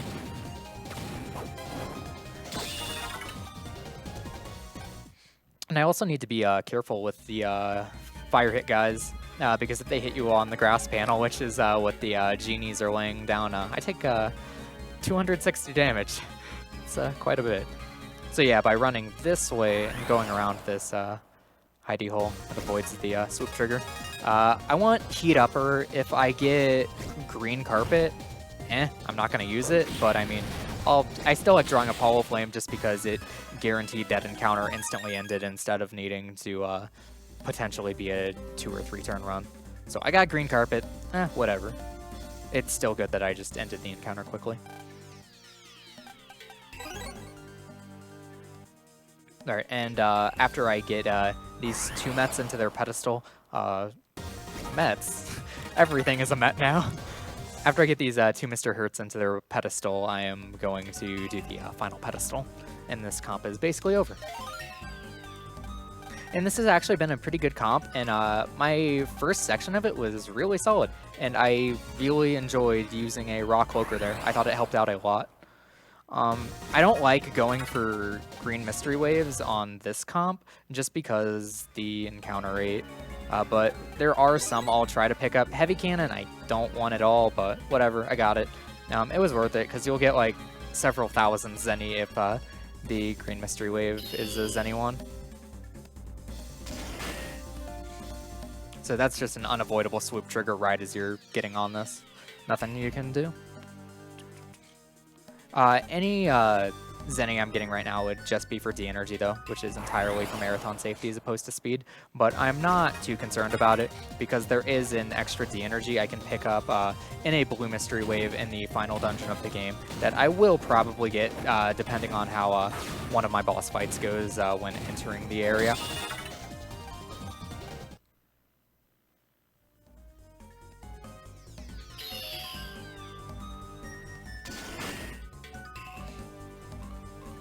Alright, and this is the final pedestal, so I'm going to trigger this swoop, and I'll be able to get to the pedestal before this swoop hits me. Like, right before it. Those are, like, kind of tight, where if you flub your movement a bit, you will get hit by Condor, and you'll need to grab the Hertz again. But it's not that hard. So I will be adding a fire hit into my folder, and this fire hit's going to go over. I have no idea. Alright, folder edit, taking out a sword, ID sort. Heat upper, and I'll take the Berserk Sword. Both these cards are good. Berserk Sword less so right now than the Heat upper.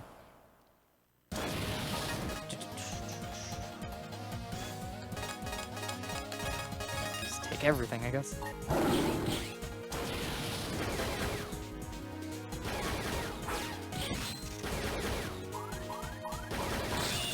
Oh. Thanks, video game. I think I actually took Paralysis Plus on this Mad Vulcan. That's not good. I didn't. Okay. The reason why I was worried about that is because Mad Vulcan, if it had Paralysis Plus on it and it just paralyzed Condor, let's double try. Yeah, this is slow, but I'm going to do it because it's going to be awesome. Double Drive! Dinosaur! Alright. My Buster Shot actually gets a lot better during this fight, but because I'm still using Mirage Eye, which is more of a utility Buster Shot, as opposed to being a powerhouse, it's not the greatest. But I'm going to get Vanishing Blazer, and I'm actually not going to use anything here, and I'm just going to... I need to get a Voltai. I can do this. This is fine.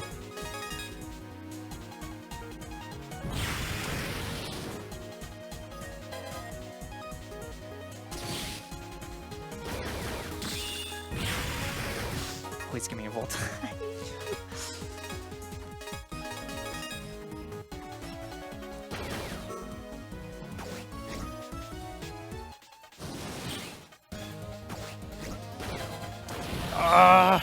Condor! Alright, so this is a really big fight now. That was just... It was my fault, but the main thing that happened on that fight was I have never used Berserk Sword to try and counter hit before. Okay, so... I shouldn't have gone into that phase 2, but you'll see a much better Condor that avoids the phase 2 in the refights. Hopefully. By that I mean I'm not going to counter with Berserk Sword. One thing I could have done that I should have done is, since I wasn't familiar with the Berserk Sword counter timing, is I should have just wasted the Berserk Sword and then countered with my next ship, which would have guaranteed the counter hit. Then I got Vanishing Blazer, and then Vanishing Blazer would have killed.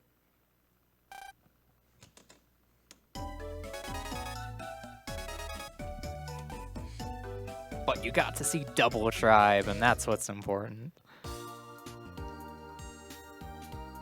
And one other thing to note real quick is after you trigger some like plot progression points in the game, encounters will actually rank up in difficulty, and you'll see a lot of the enemies and areas change, as well as the cloaker values will change. So where I cloakered through Loch Mess on the first visit through there, I'm going back to Loch Mess right now, but I'm not going to be able to cloaker it, because by defeating Terra Condor, I ranked up the entire place, and now I can't cloaker through it anymore. But I'm only there for a very brief amount of time.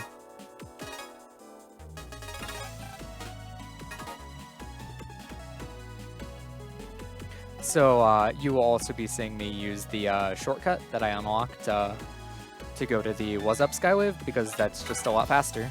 So this is a really, really good shortcut. And it definitely makes the extra time it takes to go get the Auto Brother worth it. Especially since you want to go there anyway to get the HP memory.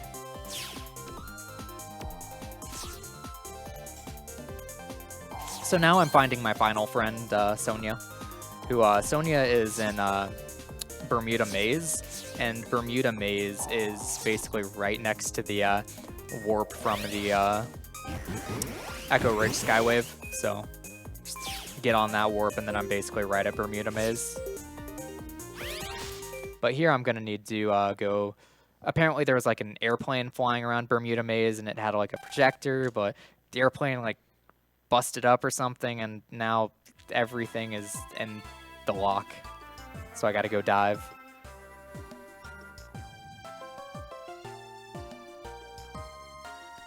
And again, this is just going to be a little bit of movement for a while if you want to talk about anything else or read some donations.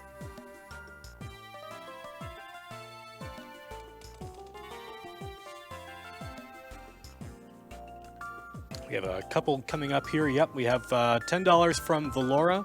How could I not obey our master? Let us anger the chicken god. Hail Demon Chocobo.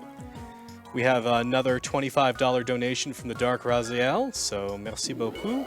And a $10 donation from Zelesium with no comment, but it is sharing a little bit of love for naming some of the characters for Sweet Home. And just a reminder that Sweet Home will be beginning in just over an hour, so if you want to change the names of those characters, currently the ones in the lead are Toast, Jazz, and Donuts. If you've got some better names, you want to get those donations in currently.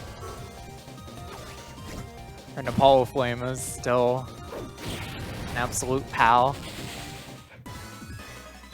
So basically that's... Oh, and I got a Voltai. That's awesome. Apollo Flame is doing work for me. There's one other battle card that I can get here that I kind of like, but at the same time I don't think it's good enough to like really actively try to get. Also, this is what happens when you get hit by an Aqua attack on Ice Panel. You get frozen, and then Breaking Ship will deal double damage to you. Also great. Did I have Apollo Flame in my inventory this whole time? You have it. Oh, not bad, dude. Not bad. He's got your back and you don't have his. What the heck? I let him down. You see, he was trying to make up for all those instances earlier, but... He's trying, you're just not letting him. This is like a one-way street, this friendship right now. We're just not returning each other's favors. Yeah, so again, though, I can't cloak or anything here, and I have a kind of bad run rate, so... Hopefully I just draw more Apollo Flame, but I don't know if he actually wants to show up because he's mad about that other fight where I didn't draw him and I 3-turned it.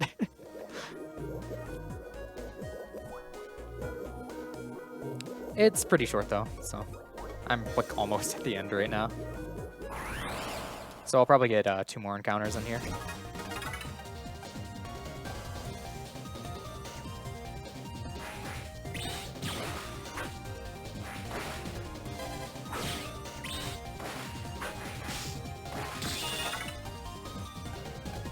And then dodging is just kind of giving me something to do because it's really just waiting for the cust gauge to fill up.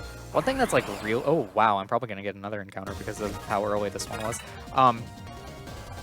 Ninja was supposed to have quick gauge as a passive ability. Like even on the back of the box and promotional material for this game, it references the ninja form as having quick gauge, but in game they just forgot to add it.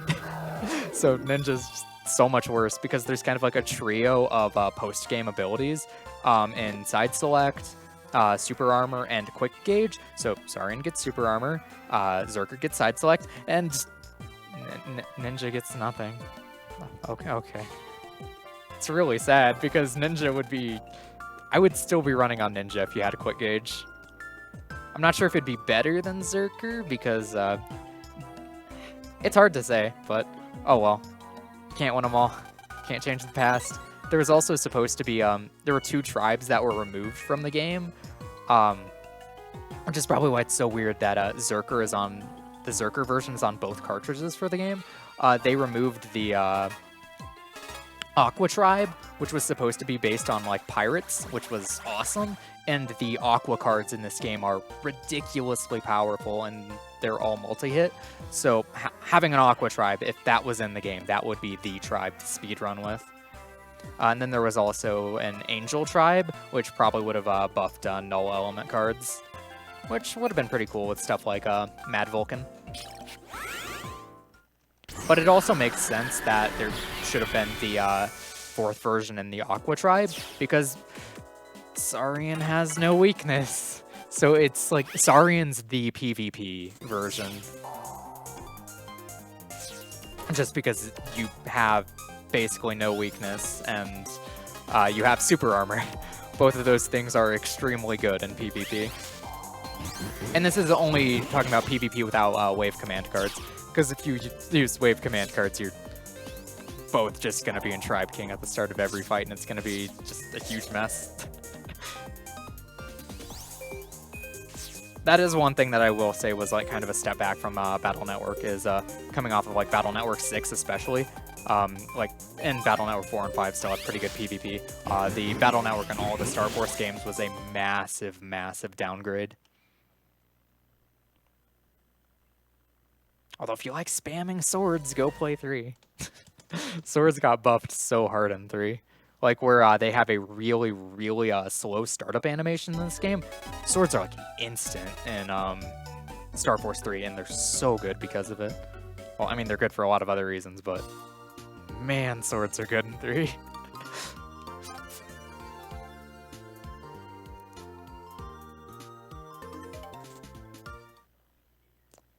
So now Geo needs to reminisce about Sonya, because you found Sonya, but apparently Sonya's a bad guy now. So, oh, all your friends are turning evil. So now we gotta go reminisce upon our friendship. And by that I mean we need to go trigger some plot cutscenes, and then after this, I have to go fight a bunch of Murrians, which are just as awful as the last ones. And then I have to go die on Rogue, because it's like a forced death. This is like the first time you're gonna see Rogue EX, and oh, it's Rogue EX. So Rogue really is like the base of the Star Force series. Alright, so come on, Apollo Flame. Let's go, buddy. Hey. Also, I do this a lot. I just get so excited about drawing Apollo Flame, I forget to take any other battle cards.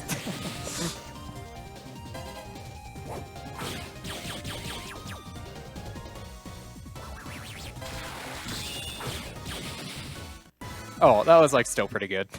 Just because I drew a Hollow Flame at all, and those fights will go over one turn if you're not drawing good cards. Although alternatively, I can get stuff like this to mess around with. Okay, I'm glad they didn't move. Actually, maybe I wanted them to move. I don't know. So this guy attacks me after 3 movements. Boom, buster dead. So, easy enough. There are going to be 3 more of these. You can roll these for roulette, which that's not the roulette I wanted, but I'll take it. I got jet ski. Okay, I tried to counter hit. Didn't work the way I planned. Okay, that's nice. Oh, I didn't mash fast enough. Oh, what a disaster.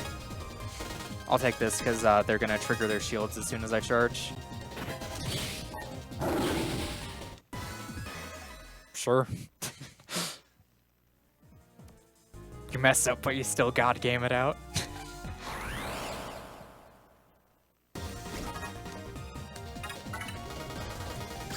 Alright, so this kills that one, then I plasma gun. Okay. I'm fine with this. Okay. And I was just waiting because if they did move, awesome. Oh. I was just gonna teleport into that. Those guys attack. I believe I mentioned this already, but after 3 movements is when they attack. The counter hit timing is a little weird because you don't know if they're going to do melee or the other... Here, I can do this.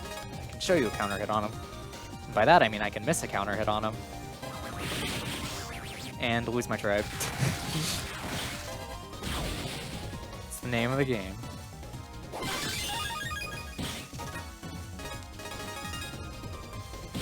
Okay. Got the counter hit, but not before I lost my tribe. Gotta still prove that you can do it. That's what I said earlier, though, about counter hitting being awkward on them, because you don't know if they're going to do the laser move or if they're going to do the melee move. Melee move, free counter hit, but you need to be faster reacting for it. If they're doing the laser, though, you actually need to wait a bit on the laser, because the counter window is like way after they like teleport to the thing. So even if you throw out a lingering hitbox like I did with the Mad Vulcan, it wasn't going to be a counter hit.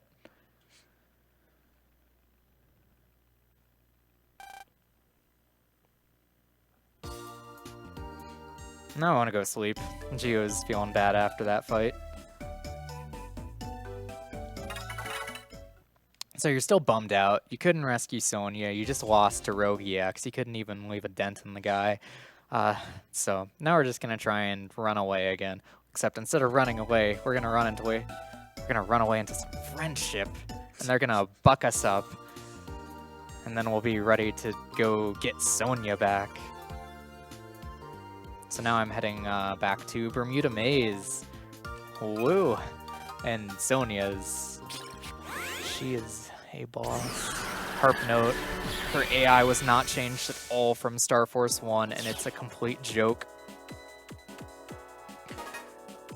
I'm not going to say she's the easiest boss in the game because Yeti Blizzard exists, but the Harp note's up there. Yeti Blizzard is Harp notes here. I'd use that to describe it. Now you're going to see the awesome shortcut going to Bermuda Maze. It's like right out this exit, super convenient. But because of the Skywave's dumb walk frame multiplier, it's still worth cloakering all these trips.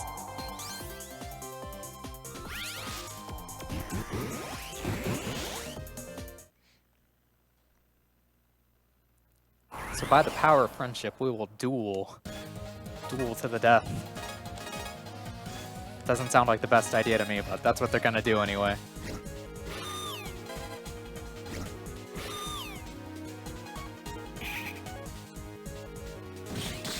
That was a little early. Oh well.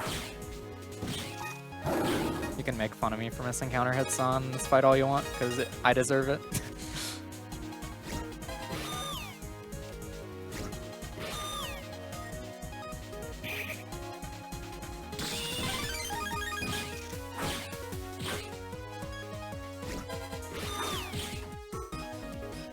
Ah!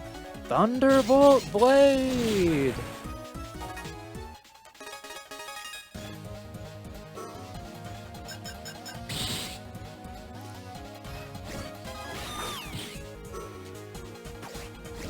Alright, and she's going to take one more charge shot, which I'll do after Power Chord, and then she's just going to die to Buster Shots.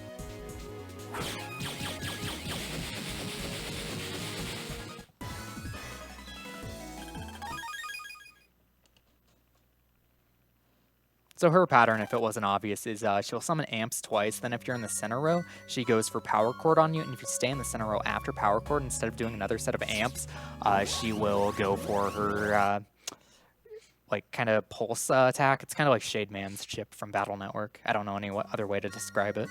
But yeah, you counter hit during that, and it's a kind of easy window, but I'm used to playing this game on a Wii U Virtual Console through Injex, and because of that, their Wii U Virtual Console for DS games has like a decent amount of input delay. So since I'm just on like an original DS now, my loading times are much, much slower, and I'm also not having any input delay right now, which some people, they're like really put off by input delay, but input delay is one of those things where it's just whatever you're used to. So like you can easily get used to playing with input delay, and then that's just what you're completely comfortable with, which is like what it is for me. I'm like doing a pretty decent job with most of these counter hits, since I've only been practicing on borrowing his DS capture card. I've only been practicing this with no input delay for like the past 2 days, but I'm doing pretty solid, so I'm happy. And then the Bermuda Maze, it's not interesting. If you want to plug something or get a couple donations in. Just another quick reminder that the characters for Sweet Home are going to be closing relatively soon, and the lead is still Toast, Jazz, and Donuts. And an update on Angering the Chicken God, we're up to $156 out of $250 to make that happen. We're still at 96 out of 750 for skipping the defend glitch. That's something you're really going to want to see, so make sure you get your donations in for that. So yeah, the thing with Bermuda Maze is, imagine like a Lost Woods type thing, only it's 19 rooms long. I feel like that's all I need to say about this. It's the Lost Woods, except if there were 19 rooms of it and they all looked exactly the same. There is a way you can get guided through it, but it's much slower than just knowing where you're going. Yeah, so kind of like the monkey in Majora's Mask to lead you to Kome, I believe. You can follow the like hooded lantern Hertz, and he will lead you to the exit. Although waiting for him wastes hecka time, so I don't do it. Wow, big boy Zenny. I'm in there. Alright, now I'm going to change my abilities real quick. So I'm going to remove Undershirt, HP plus 50, equip HP plus 500, then I'm going to use my 2 large energy. I'm going to save. I'm going to save 3 times during this run. Wow, saving takes so long on original DS. But Hollow, this fight is obnoxious and I shouldn't be saving here, but marathon safety, who knows what'll happen. By who knows what'll happen, I mean watch me beef it. Basically, Hollow's gimmick is every single red panel here. Oh, we traded. Okay, thanks, Hollow. Yeah, so Plum was saying there is all those like glowing plant panels will shoot out those little extra enemies that shoot out a projectile that basically is what you're weak to and will take you out of tribe. And obviously you don't want that. I was trying to weave in some extra charge shots, but it wasn't happening. Alright, so if I draw Jet Ski, that's awesome because Jet Ski is gonna lay down some ice panels, and ooh, he was in iframes. It's a good thing I didn't even get my bad Vulcan off. Alright, so he's gonna attack here.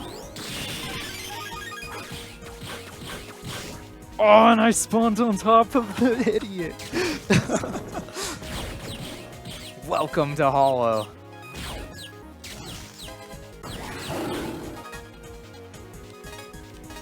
And he is weak to wood element, so.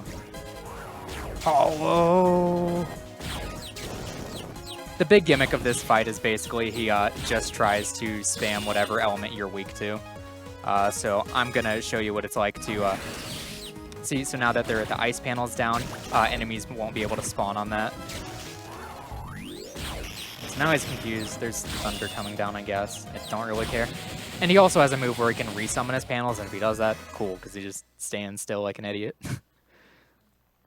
And the reason why I equipped the ability wave before that fight is because I'm going to get a full HP refill right now. And now is the only dangerous fight in the whole game. I know I saved before Hollow, but Hollow's... he's not that hard. It's just one of those fights where if you play like complete trash, I wouldn't put it past myself to do that. You can die on him. Rogo. Wow, this is a fight. I have nothing else to say. Where the other rogue fights are pretty consistent, this one's not consistent at all. His movement patterns, you can just choose between 2 random things. He does them so fast, you can't react to them. You need to get stuff like this, and then you just go to town on him. So I'm going to pause buffer after 1 set of movement.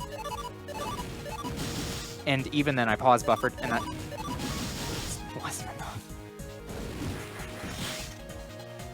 And so this absolute jerk's moveset is he will have a shield that regenerates every single time he moves. Okay. I don't want to push him into the next phase. As soon as he goes below 600 HP, the next phase is going to start. So I'm going to let him do 1 more set of attacks, which will be this move. Goes to the back row. I'm going to hit him with this, which will paralyze him. Then I'll get the sync hook. So this is about as much damage as I'm getting in on this phase, and good sync hook. While the Mad Vulcan was going off, I'm just gonna focus because this fight is hard. He's very fast and very random.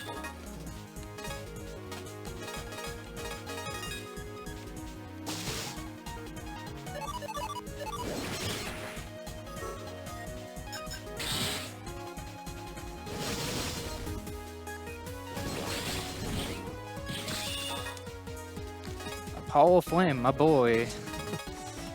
I actually don't want Apollo Flame here. I could have done something else here, but I'm too scared. I'm a little baby. What I could have done is taken the Elect Slash, but he has a couple patterns where I wouldn't have been able to do anything with the Elect Slash. So he's dead. Okay, the only dangerous fight in the game. Everything else, easy peasy. So, pass Rogue EX. Yo, thank you for the round of applause. I love it. All right, and now we're basically at the end of the game. I'm going to do a little bit more plot progression. I'm going to need to do, I guess there is one other dangerous fight, not a boss. And this fight is more just draw dependent as opposed to actually being difficult. Oh, I got to turn on the TV. Oof. A video game that actually just tells you to do TV instead of go outside. But yeah, stuff's going down. And I'm going back to Bermuda Maze, and when I go to Bermuda Maze this time, I'm going to be forced into a 4-virus gauntlet with all G viruses. And one of the viruses is really... oh, it's pretty dude nice.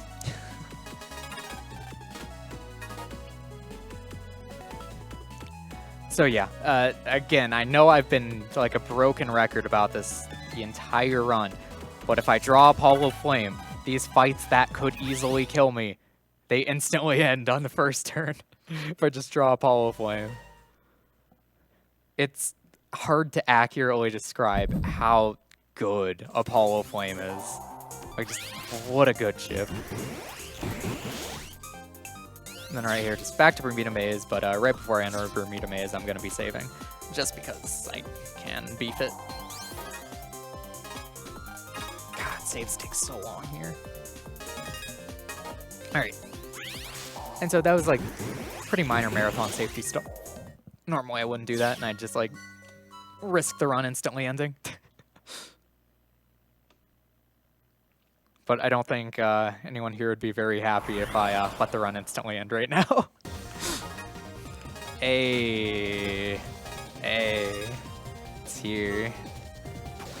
Although this is actually 2, because this isn't the fight I want to Apollo Flame on. But it still works. The next one, there are going to be 2 wood viruses with obnoxiously large amounts of HP and incredibly non-trivial patterns. And they can also knock me out of Tribe, which, fun. I'm actually going to Voltai this. I get that. Bam. This works out really nicely.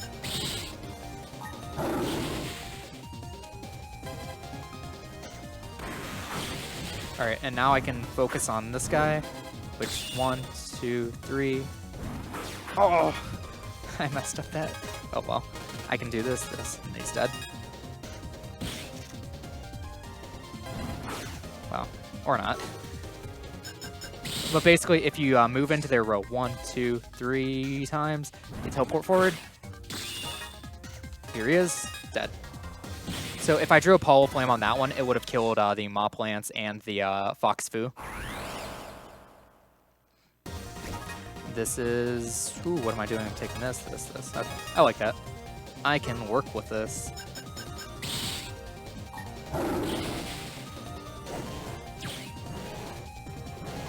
Okay, so if he goes for that move instead of the kick, that's like where he flashes you, and when he does that... Can I mash? I can't mash. Oh well, I'm gonna kill that guy first, and I can horizontal Lex Slash this guy, and I get Thunderbolt Blade. Awesome. And there's gonna be one more of these afterwards.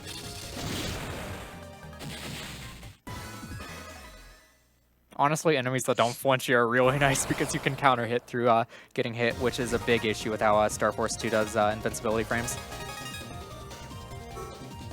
And the first thing I'm going to kill after the Apollo Flame is going to be the Reaper, because Reapers have much more annoying patterns than either of the Champy type of irises, because these guys will just teleport to my row. Bam. Good one turn.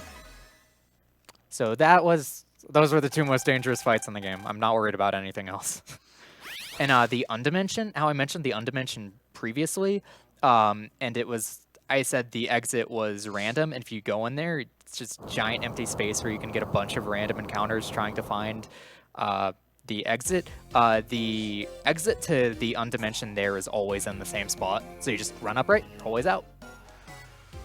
So here we go, off to the final dungeon. Woo. Get excited. Woo. Oh, thank you. I can't believe the hype and tension in the room right now as the lost continent of Mu rises up from the depths of the ocean. We even have this ominous music telling us to be scared. I hope you're scared, because I know. I'm pretty spooked. I'm shaking in my boots. And there's also going to be a bit of amazing writing that completely doesn't make sense, and I'm going to complain about the story in this game real quick. So basically what's going to happen right now is, so the bad guys, they're draining everyone's friendship power, and that sucks, right? But all my abilities are attached to friendship power. I have 330 friendship points right now, and everyone else, their friendship is now at 0, and they're all angry and mad all the time. Although for some reason none of my friends lost their friendship points. They stole their so I Facebook still get my likes. abilities. I feel like what's going on is I'm actually just liking all of my own Facebook posts, so I don't even need friends. I have that huge friends list, but it's just me constantly retweeting my own stuff.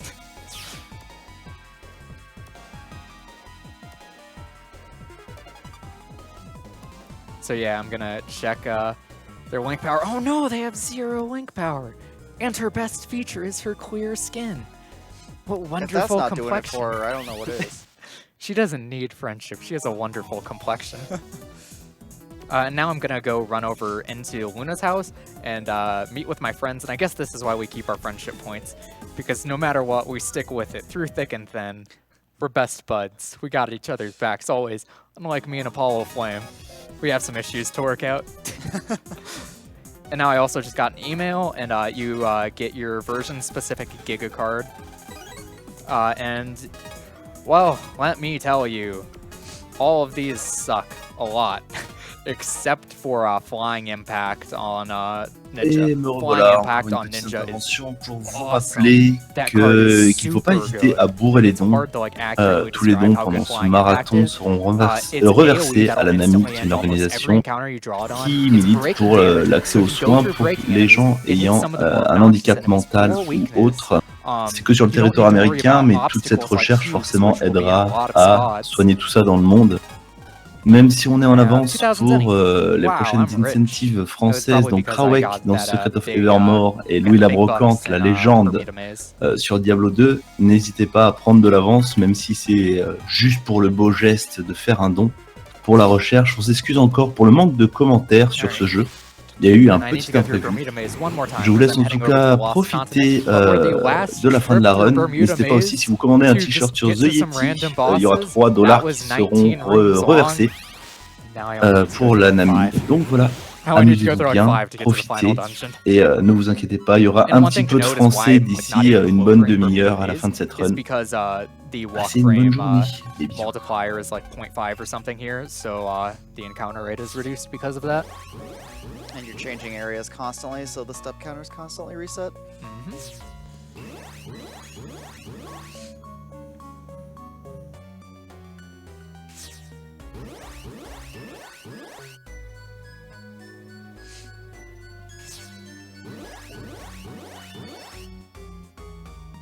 Oh, I got lost.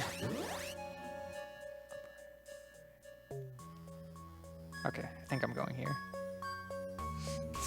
Help! I'm lost in the Bermuda Maze.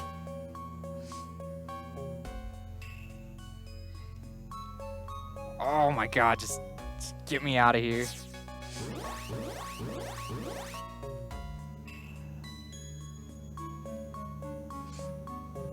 Okay, I hope I'm in the right spot. I think I know where I am, but this is like a very loose, I think I know where I am.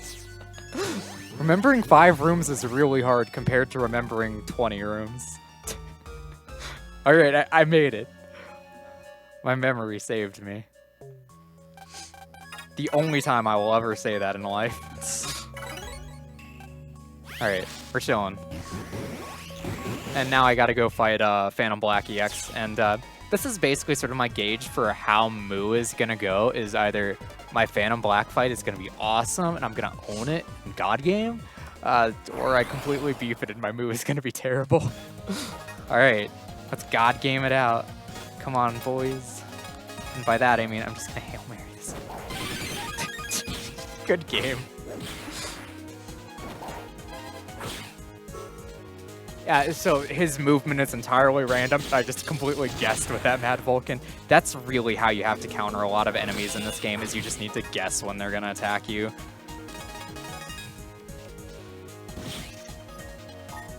I wanted to wait for my charge shot, so I could weave in a charge shot, but that just wasn't in the cards. Because I'm running no cards. Haha. Oh. Okay. And I won't be able to counter him with the Mad Vulcan, like I can't even guess, because he's going to be in iframes for this attack. But on the next set of attack, I will try to counter him. 1, 2. Why not? If I draw a Volti, I'm going to be really happy here. If I don't draw a Volti, I won't. It's not going to be that slow. Hey! There we go. Okay.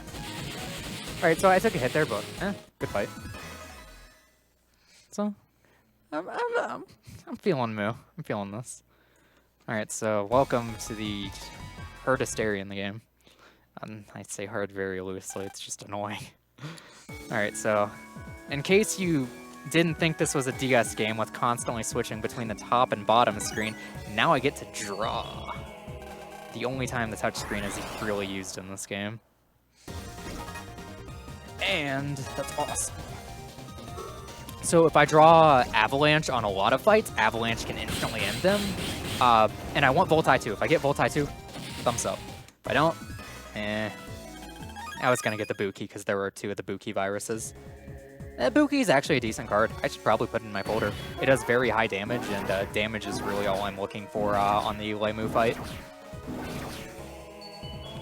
So if I run into any of these duders, I'm going to need to draw a symbol on them. It's going to be just a random symbol that'll flash on the screen real quick. I'm going to need to draw that within 3 seconds, and the drawing is incredibly finicky in this game. So I need to like kind of go slow just to make sure the game is like fully registering my lines.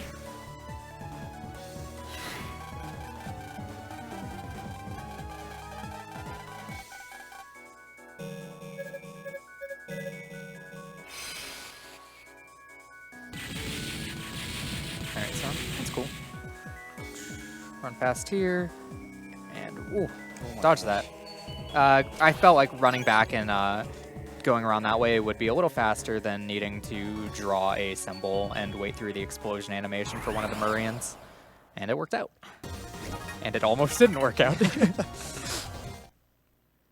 All according to plan. Heck yeah, dude. God game. And one other nice thing is when these Murians are spawned, you will not get any random encounters. So I kind of path myself out through these that I need to go the longest duration of running while I have these Murians active. Just to avoid the most random encounters, which is A-okay in my book.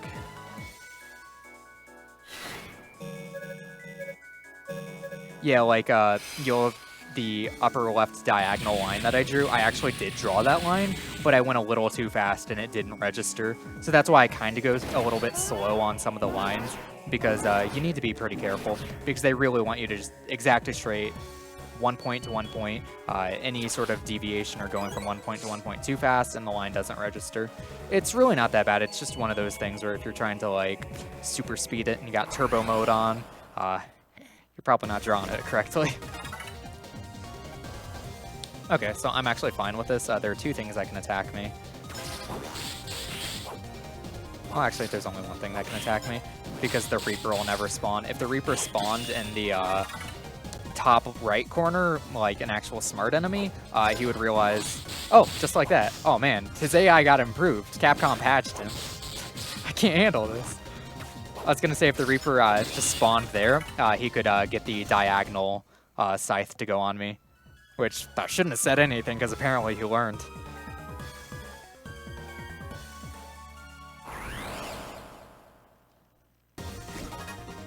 Yo. So again, I like Berserk Sword, Voltai 2, awesome battle cards. If I get a Volta Guy 2, I'm instantly putting in my folder because I'm about to fight Yeti Blizzard. So having a Let card is real good. I got Berserk Sword too. I'm only putting that in when I get to Lemu.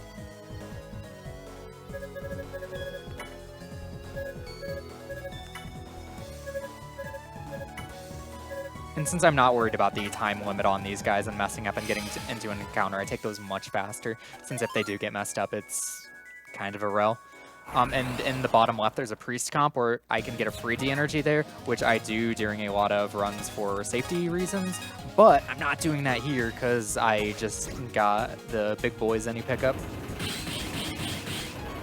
So this guy can do two things, and I don't like him doing either of the things he can do.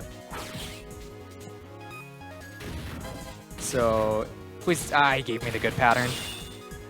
He can either summon like a storm of things to fall on top of you, or he can, okay, just wanted to hit that, or he can do the jump attack, which he does in the first fight. If he does the jump attack, you can counter him. If he does the boulders falling from the sky, you can't counter hit him. So generally, if I just like spam my battle cards really early like that, that just means I'm hoping on having him give me the pattern where he doesn't jump. But that still worked out really well because I just drew a bunch of electric cards and slammed him into his face.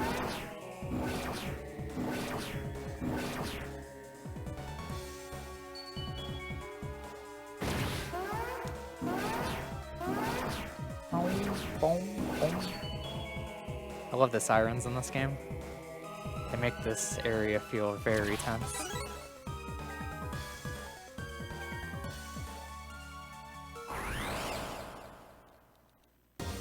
And really the only tense thing about this area is you get a random encounter right before you're about to shift into another Murian section, which would have avoided it.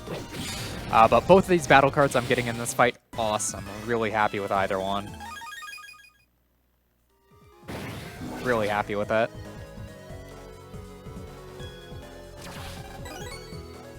So I don't even mind getting that encounter. That was an awesome encounter. This encounter was really early, but whatever. This is probably going to be the only encounter I get going into the next section of Murians, and it was one turn, so awesome. There was an enemy in that encounter called a black hole, and black holes are jerks. Basically, black holes, they can only be damaged by sword-type battleships, and draw some symbols. and they have a completely unavoidable, undodgeable, unanything attack. It will just always damage you. And okay, you're gonna see what happens when I fail this. So I tried to go too fast, and I messed up the first one. Then I tried to go fast again because I messed up, and actually I just drew this, so I don't care. So you get into... This is why it's really bad. G-Murrians. If Murrians weren't awful enough, G-Murrians. A G stands for giant, I think. Honestly, I don't know. It might be something really dumb, but G makes sense. But yeah, okay, that was awesome that I just drew Avalanche there. So you beef it, you get rewarded. Beef is constantly recurring in this speedrun. I think that's just speedrunning in general. Dude, why is it... I've like only gotten this symbol the whole run. I don't mind it. You had like one that wasn't bad. And there are a lot of times, like just with the Budoks, these Murrians don't go all the way to the walls in a couple spots, which I wish it happened more often than it is, but it's super useful to just slide right past them. Voltaguy 2, I like. Dancefire 2, I like. Buki 1, I don't care about, but I'd put it in my folder. Dancefire 2. And these battle cards are not going into my folder for a little bit. The Dancefires will be added before the Terra Condor refight. For obvious reasons, because it's for weakness. I think I like drew pretty much that symbol on one of the Murrians. Why couldn't that be the Murrians rune? Alright, so Plesio Surf.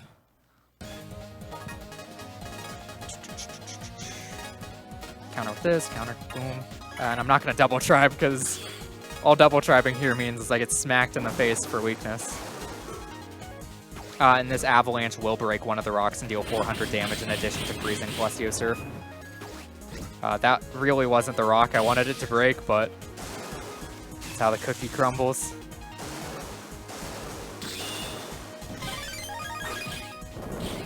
Alright, and he's going to be dead after I land this chart shot.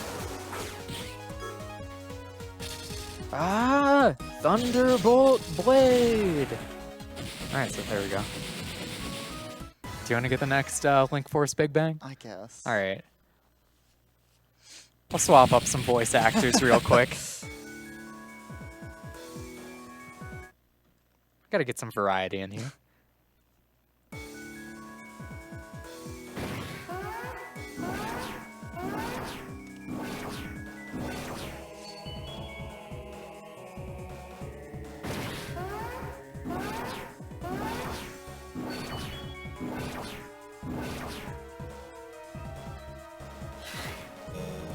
Dude, this game loves this symbol. I've never seen this before where it just like only gives me one symbol ever. And another Marine I can just slide right past because awesome corner.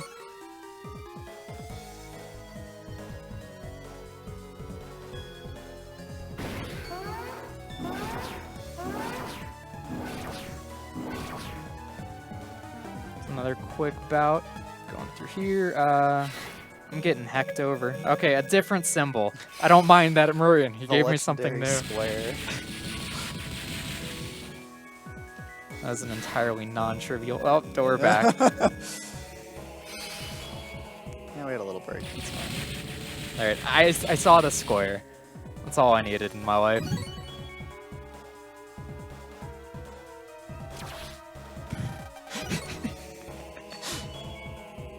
Alright, and there are just 2 more runes to collect, then the Terra Condor EX fight. And then I am solid. Final boss time. Are you guys excited? I'm pumped. We're almost there. Whoa. I just got smacked. I'm so excited. He slapped me. I'm dreaming. Or at least now I'm wide awake. Bubba Dance 2s. Oh, they're way worse. The first type of Bubba Dance, they will just make all of the enemies invincible. These guys choose to just reverse your controls. Hey, it's our best friend again. And they always reverse your controls, like right as you're trying to dodge an attack. and it always gets you. Alright, this is all I need for a good move, apparently. I just need the sideways M. Just rotating M 90 degrees, and you're chilling, I guess. That's how you speedrun Star Force 2. Take notes, everyone.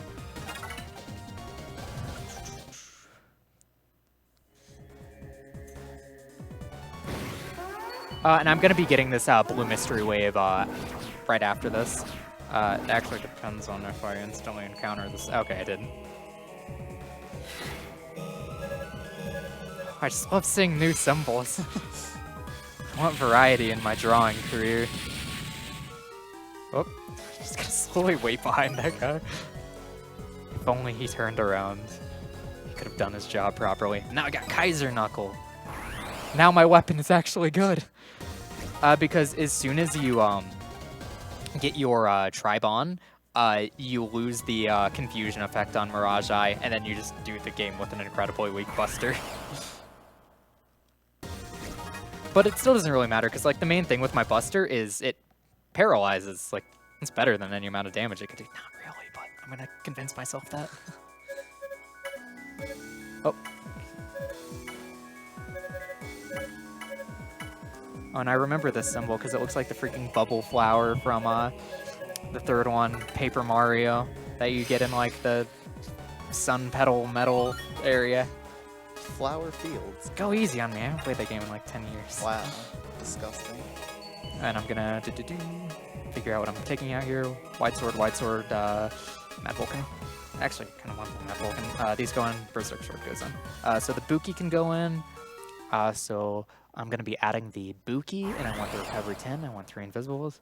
And I said Recovery 10 when I meant like Recovery freaking 300 or 200. Kind of a big difference there. So punch him in the face. That's all you gotta do on the bosses. Just give him a hook. Give him a hook. Oh man. I'm not sure how I feel about removing that Alright. So you won't always get your Link Force Big Bang, which is Thunderbolt Blade, off of the whatchamacallums, but you get some chips. They're usually good. Any extra battle chip you're getting is solid, so not gonna complain about getting the goods. Nice lock on. And I'm going to be... Oh, I actually... Does anyone want to tell me how much HP he has? That much. He's going to be left with 10 HP and he's going to go into his next cycle.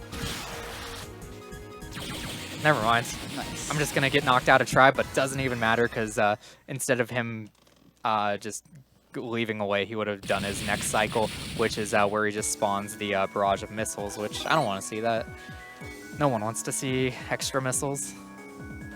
And now final boss time. Yo, kid, before you go on, you should save. And I'm about to go buck wild on Lemu.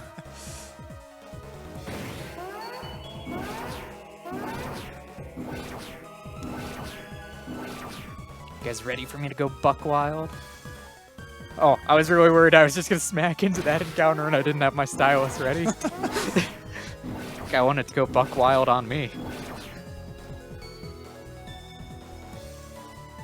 Folder edit. Oh. So new folder, ID sort twice, remove invis, ID sort twice. Ophiuka, harp note, attack plus 10. Back to Geo folder, ID sort twice, take the attack plus 10, peril plus, they don't do anything. I want to get rid of the Grand Waves and the Mad Vulcans. I need to add some chips, so I add ID sort twice. I'm getting 1, 2, 3, 4, 5, and I add the Buki, and I'm going to add a Voltai. And I'm going to use one of my 3D energies, because I have 3. And Lemu, final boss.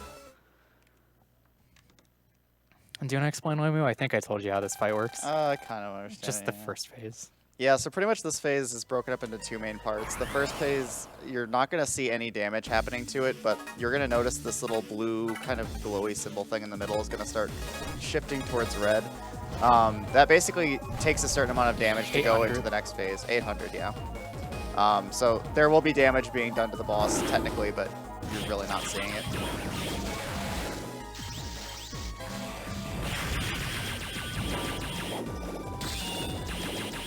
And I want to be careful with these Murrians because since they have elemental affinities, they can and will knock me out of my tribe. And I don't want to just like kind of go through all my battle cards right now because I still need to do the rest of the fight. But I'm just going to smack this because this phase sucks. I'm focusing on dodging. Boom. Alright, now the fight actually starts, and I still need to be very careful. I don't want to get hit by a blue Murrian or I get knocked out of tribe.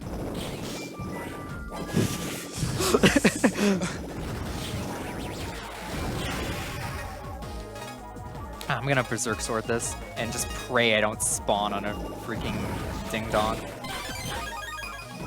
And I got Berserk Sword too. I did it. God gaming. I wanted Vanishing Blazer just so I could have Oro yell Vanishing Blazer. I was gonna say, I'm getting robbed here. Yo, blame the game. My skill was on point for that counter. So I'm going to try and do another counter hit with the Berserk Sword, even though that went so poorly last time I tried to do it. Oh, okay.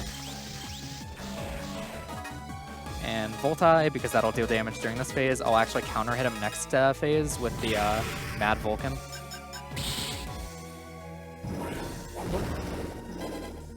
It's giving me the runarounds. Oh, go easy on me.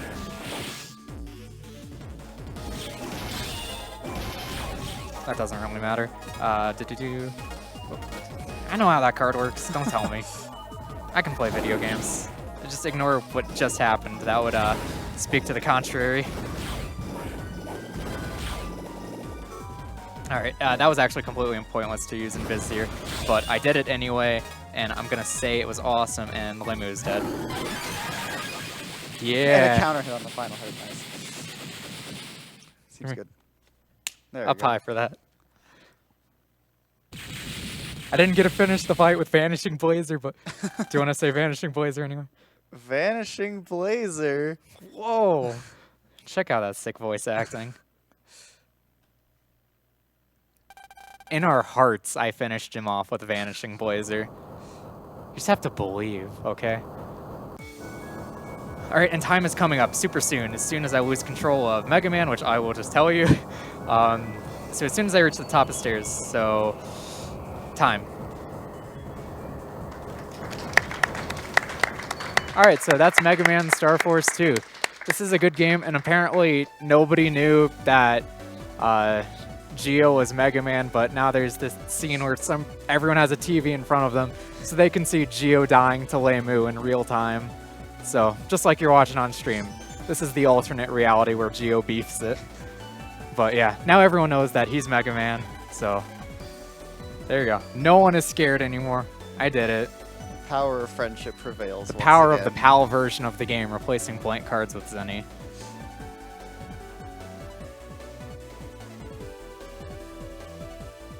Do you guys want to watch some credits? Heck yeah. Credits.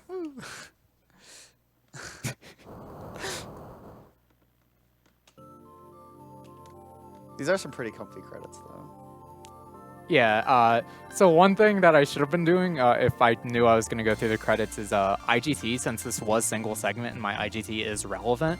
IGT does include like time after the end of the game, so that time where I just watched them saying no one is scared. No one is scared except for my one fear, which is where I don't skip a cutscene and lose time in IGT. That is my one fear. Yeah, so here's what you could have picked. We've got two separate versions here. We've got Zerker X Ninja, the objectively better version. Even though I don't know what the word objectively means. And they broke it. And we've got Zerker X Saurian, which I just opened up. So, thanks for ruining my factory sealed copy of the game with that bid war. Just tell me whenever the next runner gets here. we'll just hang out until then, I guess. I mean, there's post-game stuff I can do if I need to. You know what? You know what this calls for? What? This calls for Goat Kung Fu. Oh no. I don't care about my IGT because there's a boss named Goat Kung Fu, and I gotta go fight him. And before I can fight Goat Kung Fu, I'm gonna go buy some cloakers. So I'm gonna go head over to Grizzly Peak real quick.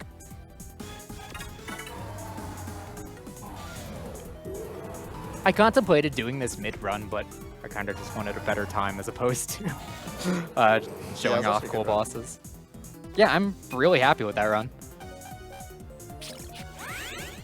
I got hecked over a couple times, but you always get hecked sometimes. Kinda hard not to. And you can't unheck always. The unheck is just not an option. Yep, so I'm buying more cloakers, and then I'm heading to...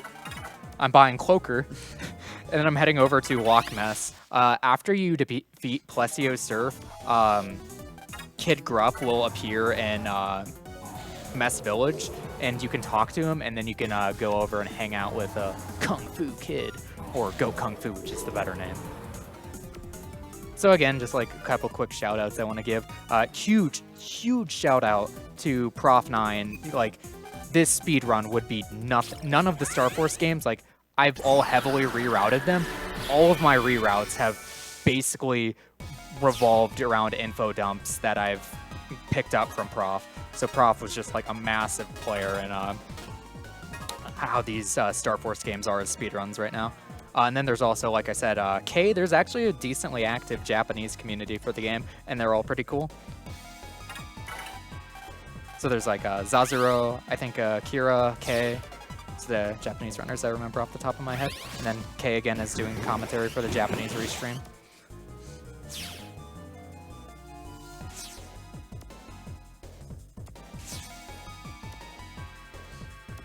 I never thought this shortcut would be used to go to Goat Kung Fu, but here we are.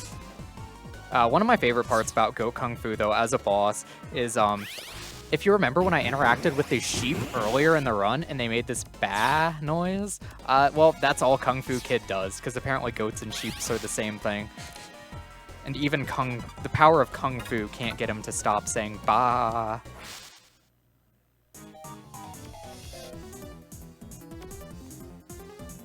And yeah, many Plesio Surfs are just everywhere, but hello-ha. Kid Gruff, he's here, he's ready, he doesn't care about these Plesio Surf dudes. Apparently Jerry Romero, what's he doing here? Darn, that's how I feel too. So I'm just gonna go pulse into here, and then it's just a short little walk. Look how everyone's just staring at these dudes, but they actually have no dialogue that even mentions them. And then like one other common like recurring theme with a lot of post-game in both Battle Network and Star Force. I hope you like panic themes. But yeah, just a short little walk over to where Goat Kung Fu's hanging out. Then we'll give him the old 1-2. We'll give him a bout.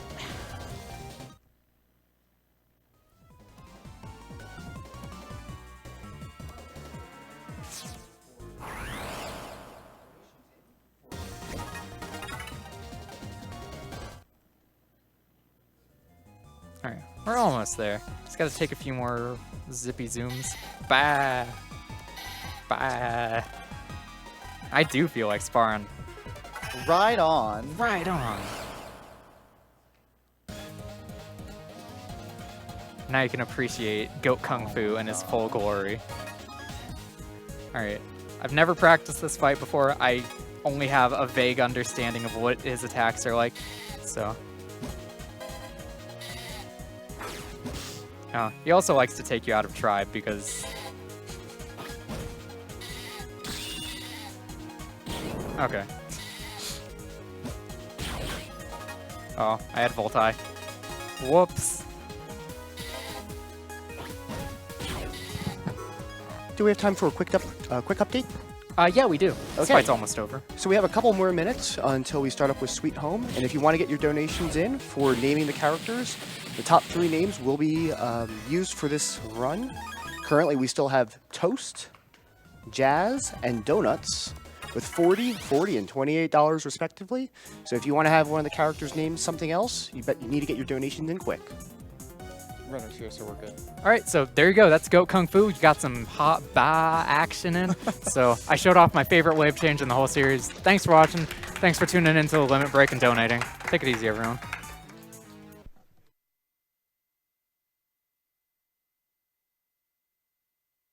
Eh bien, c'était coloré comme jeu. On va faire un petit cut du stream et revenir avec des commentaires pour Sweet Home directement derrière. Mais d'abord, un petit cut du stream pour éviter de se faire couper par les 48 heures. Donc, le temps d'aller régler ça via TeamViewer. Et on vous revient tout de suite. Évidemment, ne partez pas. Je vous fais ça en live.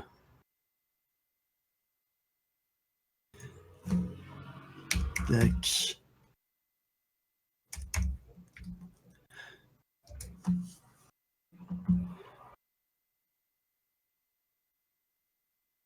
Ah non, j'étais sur le bon. Tac, on revient tout de suite.